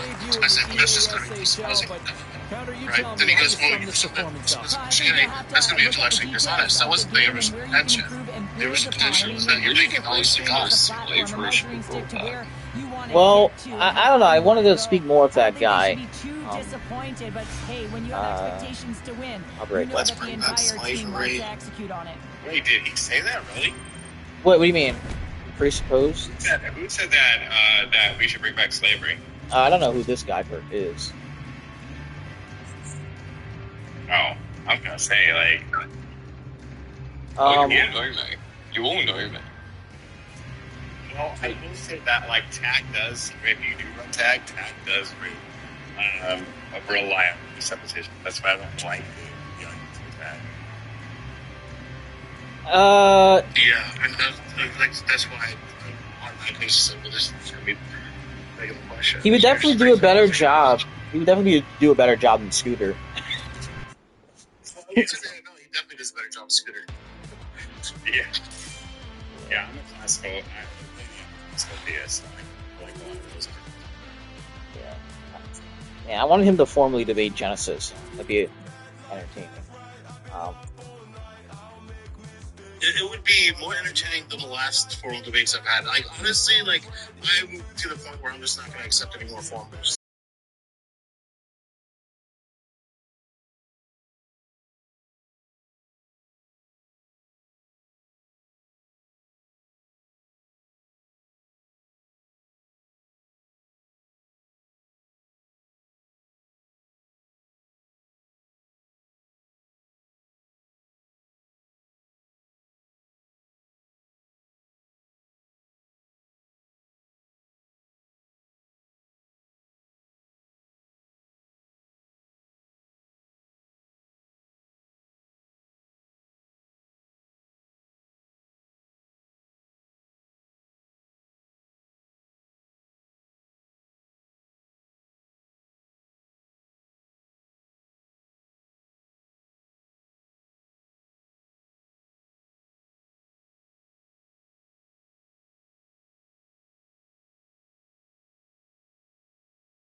right?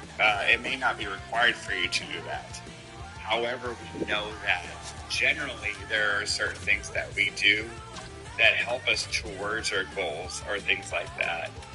And especially with the world that we live in, and especially if someone is truly desiring and seeking God and seeking Him, that the more that we're in communion with like-minded persons, and this is just kind of like a general Christianity, like I won't even get into the fact that we can talk about like Catholic theology, like the Eucharist and things like that help us as a person. That's a thing in itself. But just even from a general Christianity thing, if I'm just thinking of like mere Christianity, you can say just even getting together with like-minded people that help to keep you focused on these particular goals versus just doing the other things of this world that can lead you away from those particular, from God and those particular pursuits. That can make a difference. It's not necessarily saying that church alone is going to make you virtuous, because there are people that go to church every week and almost like it's just a traditional thing that they don't gather anything from it, and they don't gather any virtue. So it's not always going to be a one-on-one. It's definitely a better. The same way someone could go to the gym, not really. I'll just tell you, I've seen people that go to the gym and they socialize more than they actually work out. You know? You see that? I guess I understand what you're saying. Like it's more so like with communion, and like but usually like communion is going to be like your relationship with God, right? Exactly. And like these relationships with them, like because of the grace and the pieces of God, said person become more like God, right? This is like the idea of theosis. Exactly. Like the Eastern Orthodox, like they would say theosis. Well, they would say theosis. We would say like the beatific vision. But yeah, basically. So, like, especially like looking into like theosis. So, like, the thing that I have a problem with, like, this beatific vision and, like, the idea of theosis is it seems like, yeah, I can agree that if you surround yourselves in, like, certain environments, or around certain people in which portray, like, good actions, or even, like, give yourself reasons to have a positive mindset, then like we start operating on like a higher functioning level, right? I can agree with this, but I think that this is going to be like more so like psychological than it is like religion, right? And I can demonstrate this by saying that if it is the case that religion is going to be necessary to achieve this like beatific vision, and like these effects are going to be like attributed, or like these graces are going to be attributed to these people. Titus was the taps on that last save, a primetime example that he is in it to win it right now. I mean, that's a high danger, grade A chance that he's able to keep out of the net. Lots of time left in this period. States or states in which they're functioning what they were functioning prior. Like, for instance, you could have somebody who was in alcohol, right? Who puts off all their old buddies and establishes friends with the new group of people who prioritize things like mind, body, and spiritual, like physical things, right? And they have their own set of beliefs. And this guy has become demonstrably a good person, right? So I don't necessarily see like how it is necessary to have communion with God to achieve these quote-unquote graces. Well, I think one thing. Still lots of time left here in this frame. Still no score in this. I'm not saying that it is absolutely necessary for some of those kind of like like just ultimately like these goods that can be achieved, right? I'm not stating that I'm not going to claim that you can't have all goods as a non-believer. I will never make that claim. I don't believe that. What I'm saying though is that we know that there's a difference between usually doing something that's going to lead to better really to better circumstances and the wisdom behind that and then doing something in no sense am I stating that a person can't seek the ultimate good in their own life, maybe not understand or be a believer and can't do good in life the same way a Christian is. It's just the fact that following ultimately is it'd be like the same way of like you get to two locations. Maybe you get to your location without GPS possibly. Even if you don't necessarily know where you're going, you might have a few marks, etc. Doesn't mean you won't get there. Same with Christianity. It's just more of that GPS. So this is a very interesting thought. So if it's esoteric, then it's also be true with other religious beliefs which we hold to, for instance, Islam or even Hinduism. Yeah, sure. I mean, there's goods that they can achieve. I wouldn't say that the goods that they achieve are going to be the same degree. I think ultimately that in all conditions, like I think, you know, being aligned with your creator, with the creator of the which is, you know, God, like, you're going to have lesser goods, of course, but, you know, like, and you can still, but it doesn't mean that, I think that all of those would be equivalent. But I think a Muslim that seeks after the good doesn't understand, you know, that doesn't, understand it and generally does, you know, the things that align with it. Like, I don't think that they're necessary so long as they don't, you know, that's what they're ultimately seeking. I think these are, I think there's like, there's like sufficient conditions for it's like giving yourself like this kind of purpose of life, right? Careful, Catholic Mike. Protestants might think you're worshiping. Even Muslims worship the same God. Isn't that right, Benji? Is that? Yeah, that would be a misunderstanding of application. Ultimately, we would say that ultimately our goal for all is to get to scoring areas to not hit the net. Even if they don't score, they'll get a rebound if they at least hit the tender. Sometimes when you're trailing in a game, you can kind of be flat. You can be dull, if you will. So you need a spark, and this is a type of hit that can really ignite a fire on your team. You can see it right away with the body language on the bench. They liked it. So look for that next shift. And you did know that, you know, God ultimately can make an extraordinary case to allow them remittance. That's what's being said. It's being said that, you know, that we think that if they know the true God, Jesus Christ is Lord, and they just flat reject him, that they're putting themselves in peril. Obviously, that's the case. So it's necessary to reach salvation. Well, ultimately, there's two ways to look at that. So there's the ordinary means of salvation. It would be like the one that you mostly commonly with your Christianity is the idea that the first part of that being initial justification. Justification would be just that you acknowledge Jesus Christ, that amongst your sins, that ultimately that is a path towards salvation. You understand that through that. Ultimately, as a Catholic, I believe that you have that once you're being baptized. And so that, and as part of that, your regeneration that in itself is what is your initial justification. But without that, there's nothing you can do to merit that. That's where the initial justification comes from. And then ultimately you would say that then you have sanctification, which is a process for being saved. You are saved for being saved, so there's a process that goes on. There's sanctification that continues through the rest of your life. So that's the ordinary means of salvation. Then you have the extraordinary means, which would be if someone truly didn't know Christ, they did their best to follow him understanding. They didn't know Christ through no means, through no fault of their own. Meaning that it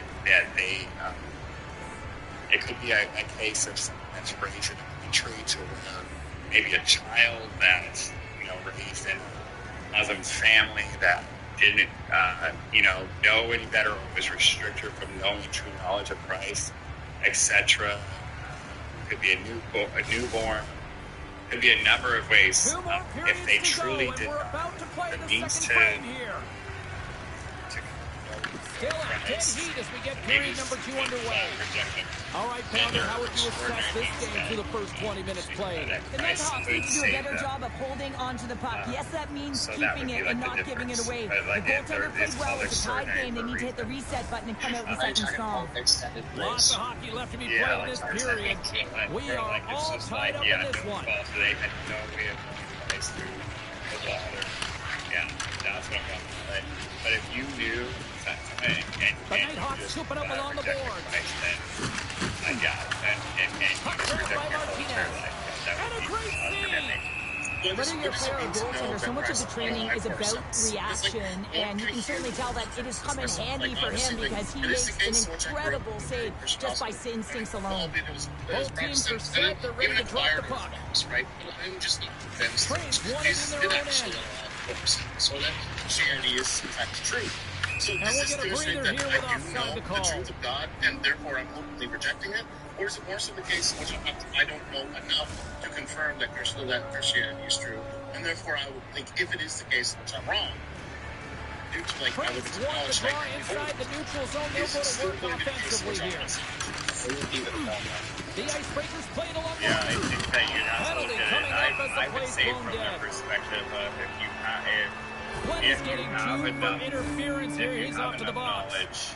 Well, that's going to be an interference call, and it's a deserved one. You can't impede the forward progress of your opponent, and that's what happens here. The Icebreakers get their man advantage, get it out there for the first time tonight. First opportunity on the power play in this game. And specialty teams are the difference so many times in a game. Huge for them to set the tone and really get the setup and the looks they're looking for. But like I would tell most people, don't rely on extraordinary members invisible. Mostert stick handling in his own zone. And the puck leaves the offensive end. They'll be forced to do it over from center. Sends it over to Jordan. Get everyone to surprise. I don't know if I would jump on that bandwagon. Since you said that becomes more dogmatic, honestly. Yeah, I don't know if I would jump on the bandwagon that we've investigated the evidence. You have sufficient capability of discerning the truth, and you remain agnostic to be something that is going to potentially get wiggle you after the issue. You know that he's a fierce competitor, and he battled to make consecutive saves there, James. That you're saying that if you investigate all the options and you're truly agnostic, and there we go, icing is the call. You got extended grace. I don't know if I would. Saying that, like, what I'm saying is that there's something truly that I'm talking about the person that has no belief, it has no way of coming for whatever reason. Only God and that person knows ultimately. But let's just say there's something that truly like stops them. Then maybe there could be a cause, and God knows that. What I'm saying is that if you're relying on that I'll just wait until the end, and then I'll just deny Christ my entire life, I'll just say that I don't think he exists, and then you're like relying on that extraordinary grace at the end. Along the half wall with the puck. Yeah, you kind of could, yeah. It seems like there's almost a virtue like I don't think this is going to count, James. The official waves it off right away, and got to wonder whether it was tipped, redirected off of the skate, or whether there was a kicking motion. So two distinct things here. If you kick or make that move, the forward motion of the foot towards the net, it would be a no goal, but if it's redirected, that's fine. this is very proud. I think this relationship with God is to eventually back after that non-goal call. God and become more like won the draw here in the open ice. Unless, like, you disagree, but it doesn't seem like we can know more about God itself. James, I don't think the goaltender would have gotten to position in time, and he's able to take it away. So I think that maybe I would demonstrate this in like a thought experiment. It's where, like, let's say, like, there's a world in which, opportunity for world beliefs and extra religion, right? And it's because some philosophical needs and this religion or geographical location, beliefs and its application of that religion, or just because of the probability of believing in said religion, just going to be that 90% of people that exist believe in said religion. But then there's going to be a separate religion which also probably exists. And this is that religion which the 10% of the population holds, right? Now, unbeknownst to both the people who believe in the 10% and the people that believe in the 90%, that's the 10% religion is the one that is actually, this is the one in which you were saying, this is the one which the true God exists, right? Now, the question is that if you are a person that pertains to the 90% of the religion, 90% that believes in the said religion, and you truly believe that this is going to be something in which you find to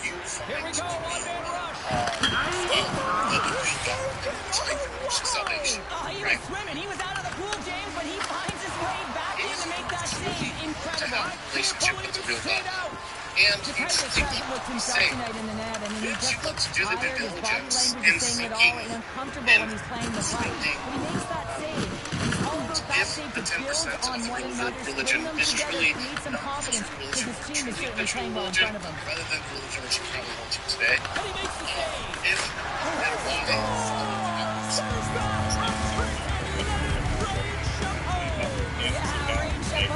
that you can't seek out knowledge or investigate, like, we're not against that as a whole.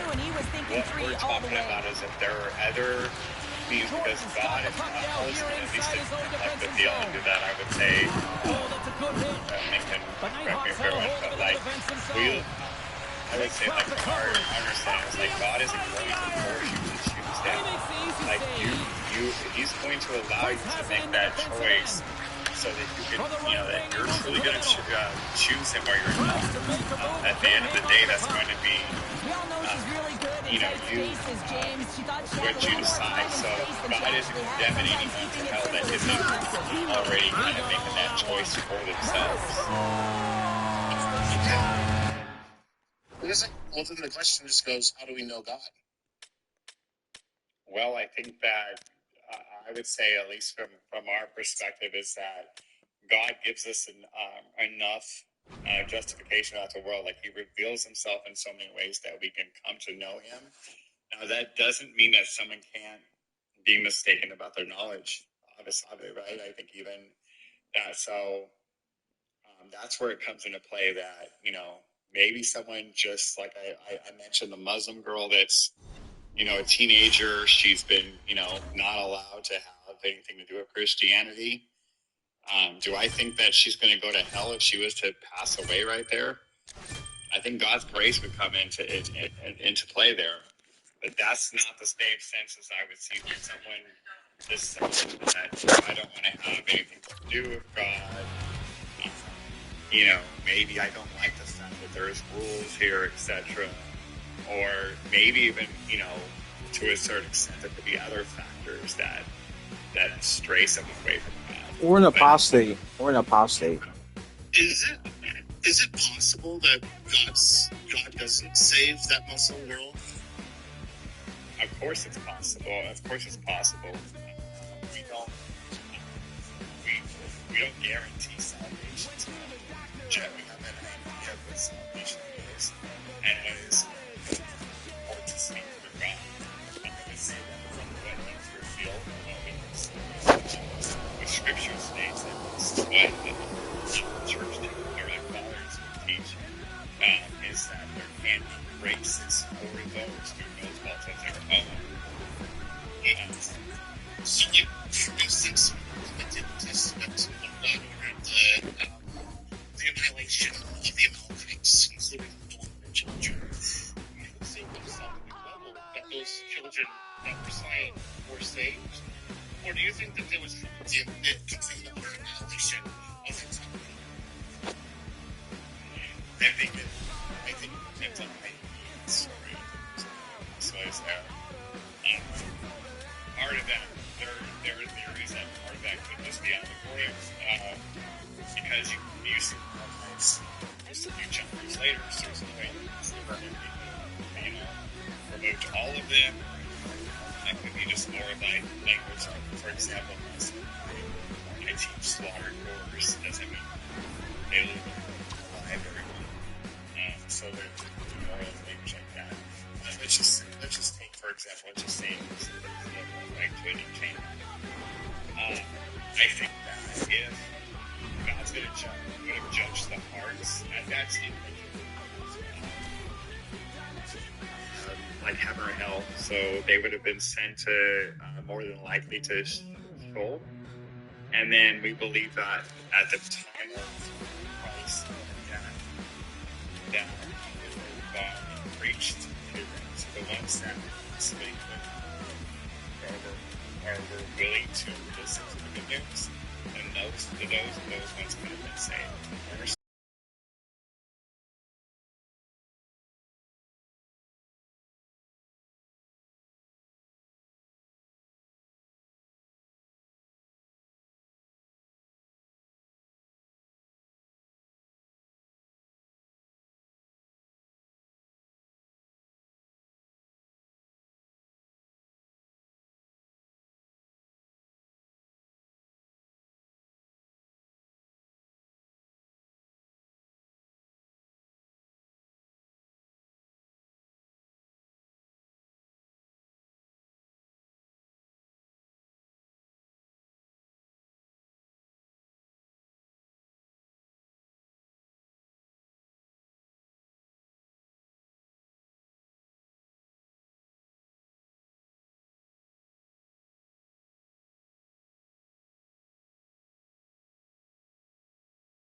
Like, where all of our knowledge, we don't come with that freely, we just kind of, it's just imputed to us.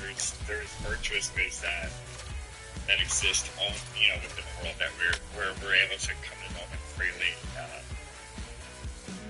You understand what I'm saying? Yeah, I understand what you're saying. So, like, I'm classical deists, right? So when you say things like God creates us imperfectly, or we are created with some kind of imperfection, right? I guess I don't really understand this concept, because I think it indicates that if God is something in which is perfect, or like his ontology aligns that is perfect, then I think it would follow that his actions would align with his ontology. For instance, if it is the case in which God is good, then God acts good. So if it is the case in which God is perfect, then God acts perfect. If it is the case in which God creates intentionally, then God will create his creations with intention. So if it is the case in which God is perfect, God creates his creations perfect. So I don't see where we can get imperfectness from a perfect creator. Well, I guess we'd have to look at what you define perfect as. You know, say like to its functioning abilities. I guess I'm not sure exactly how I would define perfect. Yeah, I would say like something like max functionality is probably what I would consider to be perfect. Yeah, so I would say that like perfection would be just to a certain extent what you're stating there. Like there's nothing greater as far as like that existence also we would define as God. So by definition anything that God creates that it doesn't necessarily that God has to create being set within perfection, especially if God has other virtues that he's seeking from us. So, for example, the ability to choose freely, God can allow for us to be like how he did with Adam and Eve, and allow for us to have a fallen nature and still see virtue with that versus create us in a way that where we could do nothing else but to choose him, but only to choose perfect and only to do the right things. Like if we have no ability to choose to do anything outside of what he tells us, then we don't have the ability to freely choose it.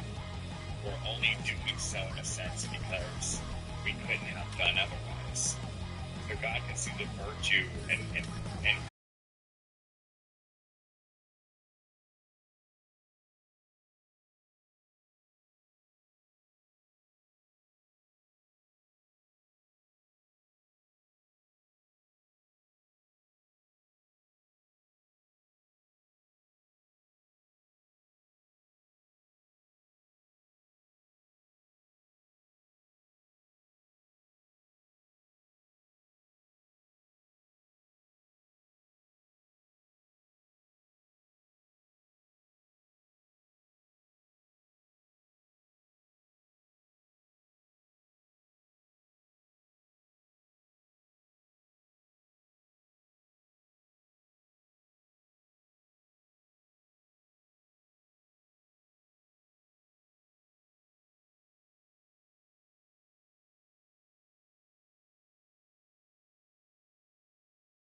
case in which God could have created us with, you know, the ability to not make choices, or He creates us with the ability to make choices. If it is the case in which He created us with the ability to make choices, and these choices are going to be things in which lead to, you know, bad things happening, right?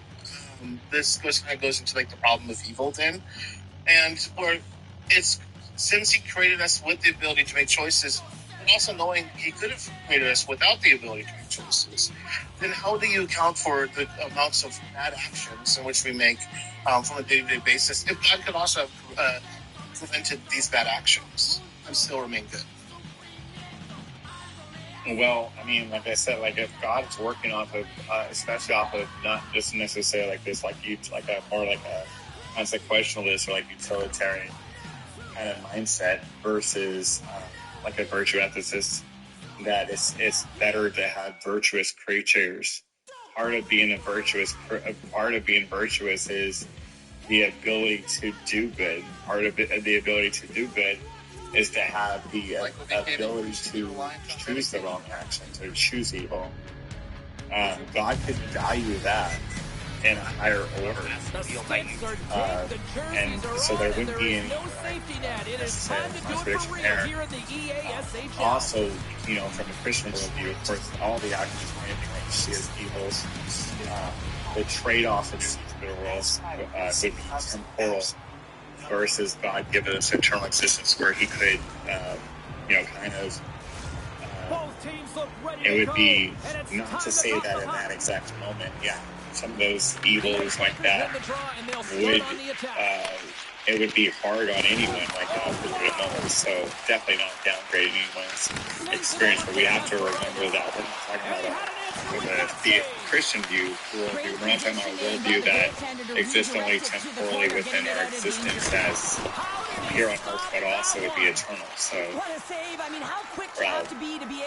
think that when you balance those two things out and understand God's wanting to make us into more virtuous creatures, I don't like that idea of us ability to have that beatific vision so that when we enter heaven, you know, that we're fully developed as virtuous creatures. I think that's where the ultimate goal is, where He's going.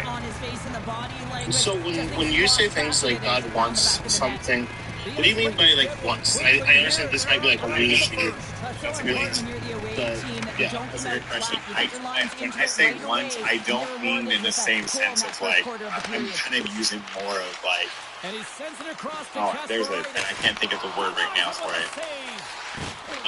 I'm using language that's more human. I don't, it's anthropomorphic. I'm using more like anthropomorphic language to describe God, like in this particular sense, to make it more understandable for us. But truly, to say it in the sense that God is what I said earlier. God's not deliberating. He already knows that this is. He would already know that this is like the best possible outcome in these particular scenarios. It's not like him deliberating. Yeah, that's kind of what I was thinking, like the best possible outcome. I was like, so the reason why He created creation in a specific way is because it leads to some best possible outcome, is what it sounds like.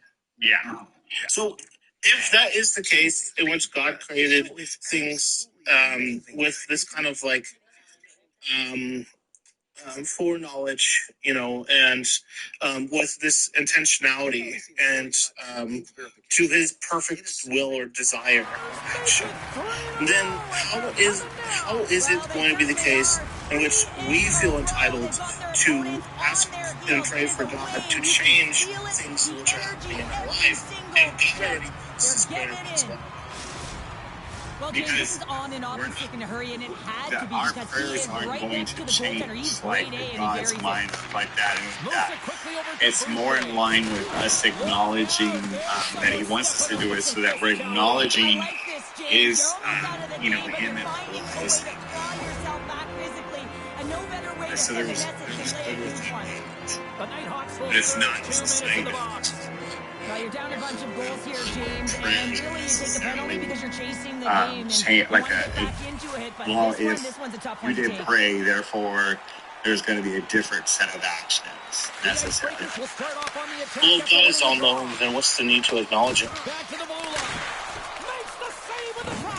I mean, don't. Okay, let me just phrase it like this: as a veteran sense. I think we understand this just in general. People do things for us. Sometimes they do things, maybe even our parents, right? And maybe we can say that, well, my parent had an obligation to this, right? Like they're supposed to do it. You can it's more virtuous to acknowledge what they gave us than if it's the same way. It's very deflating. You don't know how to get back in it. That's so often, sometimes you just hitting things, trying to physically engage yourself and seeing if you can spark something anywhere. They provide for us, and it builds us, and you know, hopefully people do that for us, etc. If we're involved in it. Well, it seems like when I think of things like acknowledgement, and when I think of things like forgiveness, right? I forgive somebody because it makes me feel better. I think that you might agree with this. I acknowledge something that's something did to me of a good thing because it makes me feel better to acknowledge. Right? So it sounds like here's the chance to set up now. Yeah. It seems like whether Christianity is true, these actions would still be true as well. So whether or not Christianity is true, me acknowledging someone's still going to make me feel better. Me forgiving someone makes me feel better because now I'm tied down to that thought that I had of this person. Those are negative. And we can understand through psychology that negative thoughts physically affect us. So if it is the case in which we relieve ourselves from these negative thoughts and these negative, mental states in which we persist in some kind of positive way, I don't see necessarily how these are going to be things in which tie directly into like the Christian God, but more so some kind of like natural way in which things exist. That's where I would say, like, let's go back to natural law, natural theory. I think that, and I understand where you're going with this, but I think the mistake in this thinking is that thinking that, well, because I can explain this naturally, like, I don't need to posit God, I don't need to posit this. What if it's just the case that it is a case that exists naturally with these things because that is I thought he had good position there on his opponent. James fishing for the puck, just used his stick and it got into his stick, tripping is the call. Yeah, but I mean, if that's the case, I can say the same thing for any ex-cop, right? If this exists and this is how the X thing for it is to be, we just exposition. When you look at the evidence given for each particular, I'm not saying that this alone is the argument that it's still like, oh, well, God exists, like, because these things, because we can see this through, therefore, God exists. Like, obviously, there's a lot more steps to get to that point, I would say. But the only thing is, I see some, and I think you do this because I think you're like more educated, so but like the people that like posit all those things about my God and I don't know, so flying spaghetti monster, etc. It's like, well, at a certain point, if you just posit everything about my God, you just call it a flying spaghetti monster, you're just calling my God flying spaghetti monster. You know, like at a certain point, like, dude, I'm just gonna accept that based on that. So yeah, I am. But yeah, I think that there's definitely more to that argument I would like to give you if we were to go into it. Model maybe some of these things natural special just because we can see it, but they also might have it because of God as well. So it's more of an evidentiary, like The Nighthawks gain control of the puck against the wall.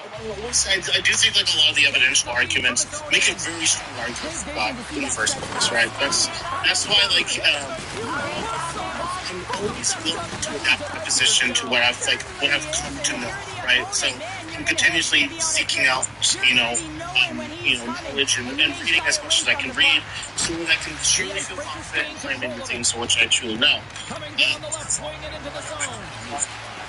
I don't fault you a bit for it. I am not one of those persons that are going to come around and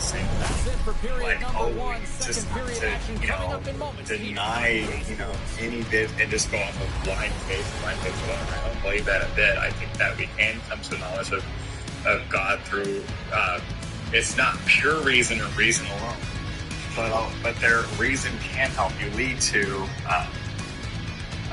Christ. Yeah, and I gotta get going here soon, but maybe one of these days, guys, like you and I can sit down and kind of have more of a scriptural or biblical, or even like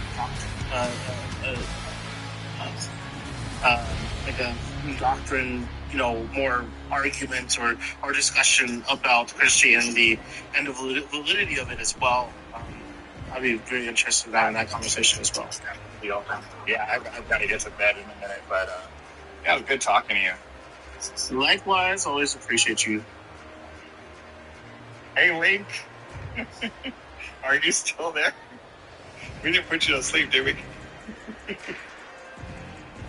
I think he's sleeping. He's sleeping. What about my favorite? Well, I'm probably going to end too if everybody's just going to bed. We'll get Mr. Genesis to come home to room someday. Hey,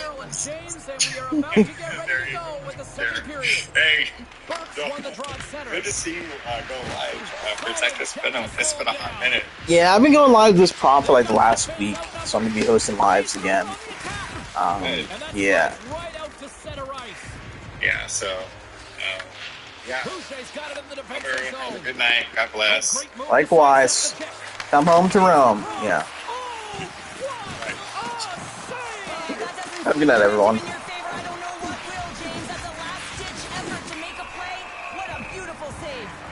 Play blown dead. Let's get the call. The Nighthawks don't like it, but they'll serve two in the penalty box.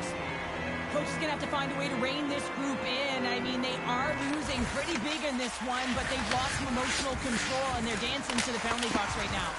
Oh, and it goes off one of her own teammates in front. A late penalty coming up here. Quick whistle stops the play. Burke's going off for interference. They got to put a pin in the penalty balloon here, James. The frustrating calls, no question about it. They got to figure out a way to control their emotion and get back in this game. They'll have a lot of time to work with this 5-on-3. Oh, and that is a lot of time on a 5-on-3. You have to have a sense of urgency here, though, because if you pop one by, you still have the man advantage. Scooped up along the wall by Monahan. Moves behind the net. Oh, gets a crack. Scores! Well, putting the special in special teams. It's a power play tally. Well, it's all about special religious or anything. I don't know much about Christianity. They found a way to attack the net. They have a sort of skill position players, but this is taking it to another level tonight here in period number 2, Cheryl. They're in attack mode, aren't they, James? I mean, it's intensity personified. I mean, when they see the net, they see an opportunity to attack. They're taking it. The Nighthawks will play on their own end. And they clear that puck. From their own end, trying to kickstart this power play. Moves around along the half wall. Passes it over. Stopped by the goaltender. The goaltender has to be able to anticipate the play, and he does just that. Gets square to the shooter in the low slot and makes the save. With a comfortable lead, James, some would say that power play really wasn't a big deal, but I would say different. It's really important that you push and continue to work on your habits because the timing could be different next time. He says, let's get physical on play. Let's see what the officials are calling. Kasparaitis caught red-handed by the officials here. The entire group certainly looks agitated and frustrated tonight, and it's boiling over into their play. I mean, they're dancing to the penalty box right now, and their opponent's going to make them pay here, James. They got to figure out a way to reset the temperature with this group and get in rhythm. Puck is dropped. He wins the draw here in the defensive zone. And a successful clearing attempt. He's live the whole time. The Icebreakers carry it along the wall. Here's a short pass to Boucher. Tiptoes across the blue line. Feeds it over. Nearing the point. Now a quick pass to Boucher. Big time stop there. The Icebreakers going to work on offense. Hard hit frees up the puck. And they get that puck down the ice. Moves the puck inside the offensive zone. Levels them with the hit. Kasparaitis is about to get out of the box. Puck scooped up by Monahan. Power play has expired. The power play unit looks stifled out there, and they have to make adjustments and read off what the PK unit is doing, and there was none of that. The Icebreakers have been on fire offensively tonight, and they lead for good reason here in the second. The Nighthawks win the draw on their own end. Looking for space inside the D zone. Petrov's crossed the line and is on the attack now. And now it's over to Burke. And they cough it up in the neutral zone. Slides it across. Oh, he'll feel that one. The Nighthawks take possession in the defensive end. He tries to tuck it in. The Nighthawks gain possession along the wall. The Icebreakers have been so impressive this evening, James. I mean, the way they started the game, the urgency around the puck, everything that they've done has shown us that they want to be in this game and they want to get on the scoreboard. And we'll get a face-off after the offside call. Monahan's been playing with bite tonight and certainly packing a punch here with a hat trick so far in this game. I mean, he has been the option. He has been the threat on the ice. And the other team, they don't have an answer for him. They got to solve this riddle. They got to try and disrupt and negate him if they want an attempt at winning this game. Past the midway mark in this period, the Icebreakers all over them tonight. They lead at 5-0. Puck is dropped and play resumes.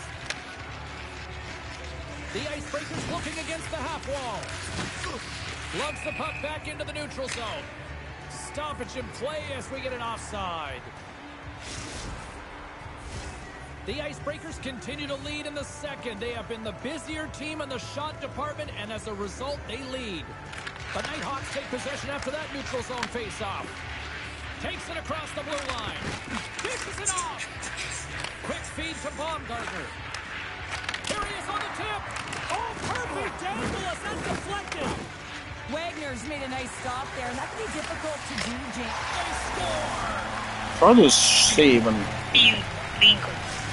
Only pedophiles don't want abortions. Are you guys pedophiles? What? I mean, absolutely. Nice job by the net front player here. Looking back, seeing where the eyes of the goaltender. Wait, do you know that Donald Trump is spiritual? He literally likes kids. I'm confused. Yeah, so entitlement of him liking kids and him being pro-choice is like a correlation. Can you repeat that? Like what? You and you laughing. Okay, look. It's a simple question. So, are you sober? Yeah. And he moves it up to Burke. There's 5 people here. Yeah, I got it. Are you pro-choice? Yes, I am.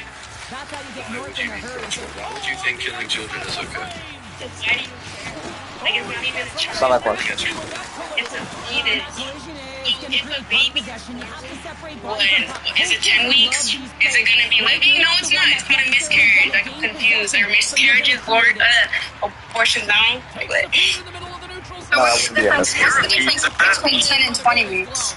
Because at 20 weeks, the baby can survive on its own outside of the womb. Obviously, with hospital It's gonna be half dead. Like, what? But why would you want to bring a baby that's half dead? That's right. Abortions are the first 5 weeks of pregnancy. But what's the difference between There's like 10 people talking. I wouldn't be a What's the difference between 10 and 20 weeks? That's like 3 months, babe. I'm confused. Obviously, the baby. Well, yeah, but what is the moral difference? Like, they can't live. Like, And that brings the period to an end. All right, third period just around the corner. We'll get a clean sheet of ice. I'm going to get more popcorn. So it's like, honestly, should be made a topic. He's saying that premature-born babies are... Plenty of disabled people that rely on oxygen fucking air to survive, so the debate, yeah. Right, so it makes no sense to say that. He doesn't want to live, so... Guess what? That's his choice. That's a lot of people say, you understand this no, I don't think that's his choice, not yours. It isn't you. You think that the people that, like, you know, fought for, like, slavery to be abolished should have been like, you know what? Like, it's not really affecting me. I think it's benefiting me, so I just let it out. It actually does affect people in slavery. It doesn't affect me, though, right? Yes, it affects you. Why would it affect me? Right? Have you taken sociology? Worship does outwardly affect, like, everyone of the Gen Z, like, generation. And it literally affects the world we're evolving into, so... You realize that one-third of my generation... Let me know how it affects me. Yo, one-third of my generation has been involved in worship. Let me know how it affects me. Is it making me sick? That's how it affects me. Honestly, yes. Yeah, probably, you probably need mental care. That's what she's saying the individual, not the group of people, so... I'm blind. If slavery was legal for only black people, since it doesn't affect me, should I just let it happen? It is going to affect you, babe. How? If anything, I'm segregation, does segregation affect people? I've been with for that. There's I guess not. And to get out of the coverage to be able to get a shot on net, that's courage, and that really is a real stick to the net. I'll be right back. I mean, that was absolutely huge change. You know, this is a momentum change. You can see the bench. I would give you my Addy. Then give it to me if I don't come see you. Like, you sound like you're anti-teaching this too. That's what I am. What? I was looking in my face. Like, obviously, I won't be able to call it that. You're asking for empathy. Is it more fair for people to defend themselves? It's not. No, no, no. Yep. They gain possession here inside the neutral zone. Let's just extremely in good faith here, okay? So let's see our choice. It doesn't hurt me. And you're going to bring in slavery after he breaks it? What does that mean? Actually, ref blows the whistle as the puck's covered up.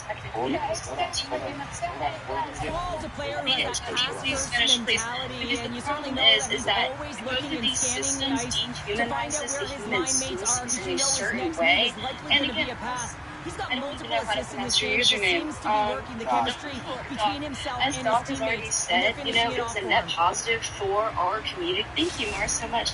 It was a net positive for our country at the end of the day. You know, people always said, if you don't agree with it, just don't own one. But the problem that people then had that was that it affected people. It was a dehumanizing process. Thank you, Monday. And that's what we're saying. It's an analogous. Yes, it's technically dehumanizing the human species. That is what it is doing. It is analogous. You like adoption, you like foster, all that. So here's the thing. I think you need to distinguish between adoption and foster. The adoption system is just keep the puck out of the back of the net. 100% of adoptions that are domestically done, that they're successful. These infants do not go straight into the foster care system. You think they do not. The foster care system's main objective is to make children back with their families, and this can be for popular reasons, drug reasons, etc. This is what they're trying to do. They're trying to rehabilitate these parents, get the children back to these families because they have not relinquished rights. The adoption centers and agencies deal with babies whose parents have relinquished those rights. There's actually some statistics out there.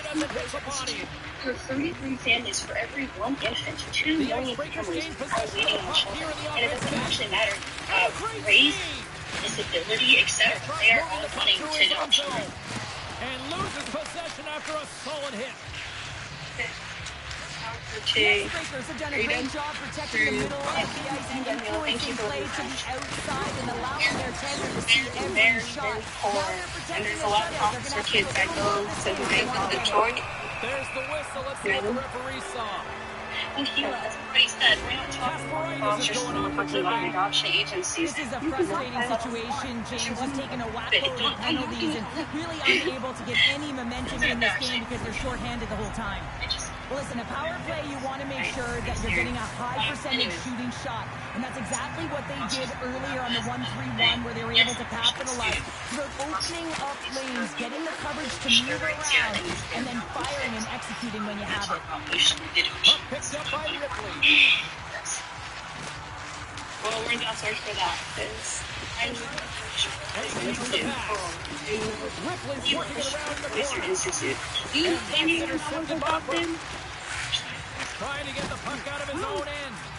And they clear the zone, and that'll shave some time off. A great sequence by the PK unit, really aggressive, close quickly on the puck, and they get it down the ice. Here's the craziest part about the Time running out with this man advantage. Here we go. No, they didn't. I was irrelevant. Because a lot of people I know are white. Really I'm Canadian. I tell you how white she was adopted. The biggest thing is, I said he's from the Charlotte Visitor Institute, regardless of race, regardless of disability, regardless of like most of those factors, they're going to get adopted. That is not right, girls. Drop the Visitor Institute, Hila. Go ahead and look it up. Trying to really drive that body and separate the player from puck. The Breakers don't want to shut their foot off the gas here in the third period, but they have a lot of time with the lead that they built. We can teacup and go look at it, Hila. What? You can get out of the app, which is what we refer to as teacup, because it shows a little teacup. And, yeah, here, like, I'll show you right now. No, I'm good. I don't know why you guys care about what someone else said. Like, I don't know why you said tonight. Here's the thing, Hila. As we already said, you don't care about people who live in Gaza Strip, as most of us do. That doesn't affect our everyday lives. I mean, and actually, paid off in dividends tonight. No shortage of scoring chances, and they have capitalized on many.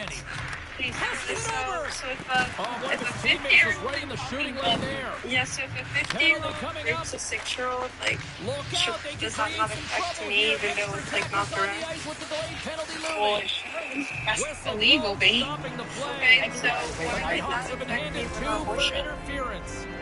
Well, it's been a complete blowout, James. Now you take a penalty and it stops the clock. It's a frustrating night. You just want to move on. She's asking you, how does someone raping a young child affect her?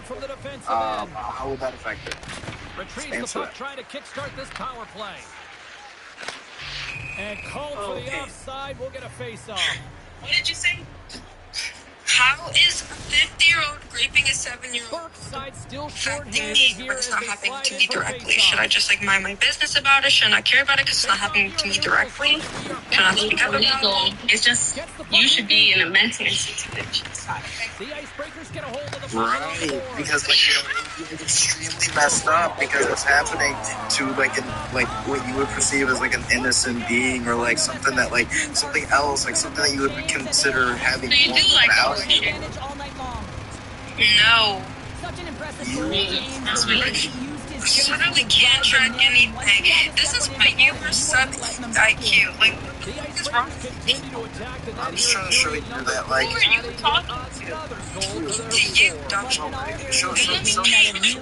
I know she's not showing us any respect, but, like, I'll show her a little bit of respect. Like, you know, the same reason why that should and does affect her is the same reason why abortion affects us.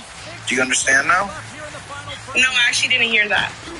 Were you paying attention even? No, I was distracted. So, repeat it. Right, same reason why a 50-year-old raping a 7 affects her. It's the same reason why abortion affects her. I mean, you're... She's crying, like, what's going on? Yeah. No, bro. Like, what? Okay, so how am I contradicting myself? You're saying you do care, then you don't. No, she's trying to show you why it is wrong to think that since it's not affecting us, like, or that it is not affecting us at all. I can't deal with her. I'm sorry. I'm not patient. This is just low IQ, low tier, high school dropout, super senior. Let's see. They start dominating play, in my opinion, James. This all starts to work away from the puck. What's the square root of 36? You tell me. Oh my goodness. I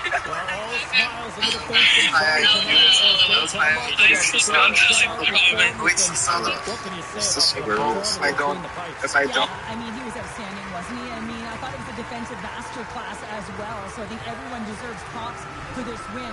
When you look at the goaltender and their body of work, he had to make some huge high-danger saves to keep the zero alive. And that's exactly what he did with this performance to earn that shutout.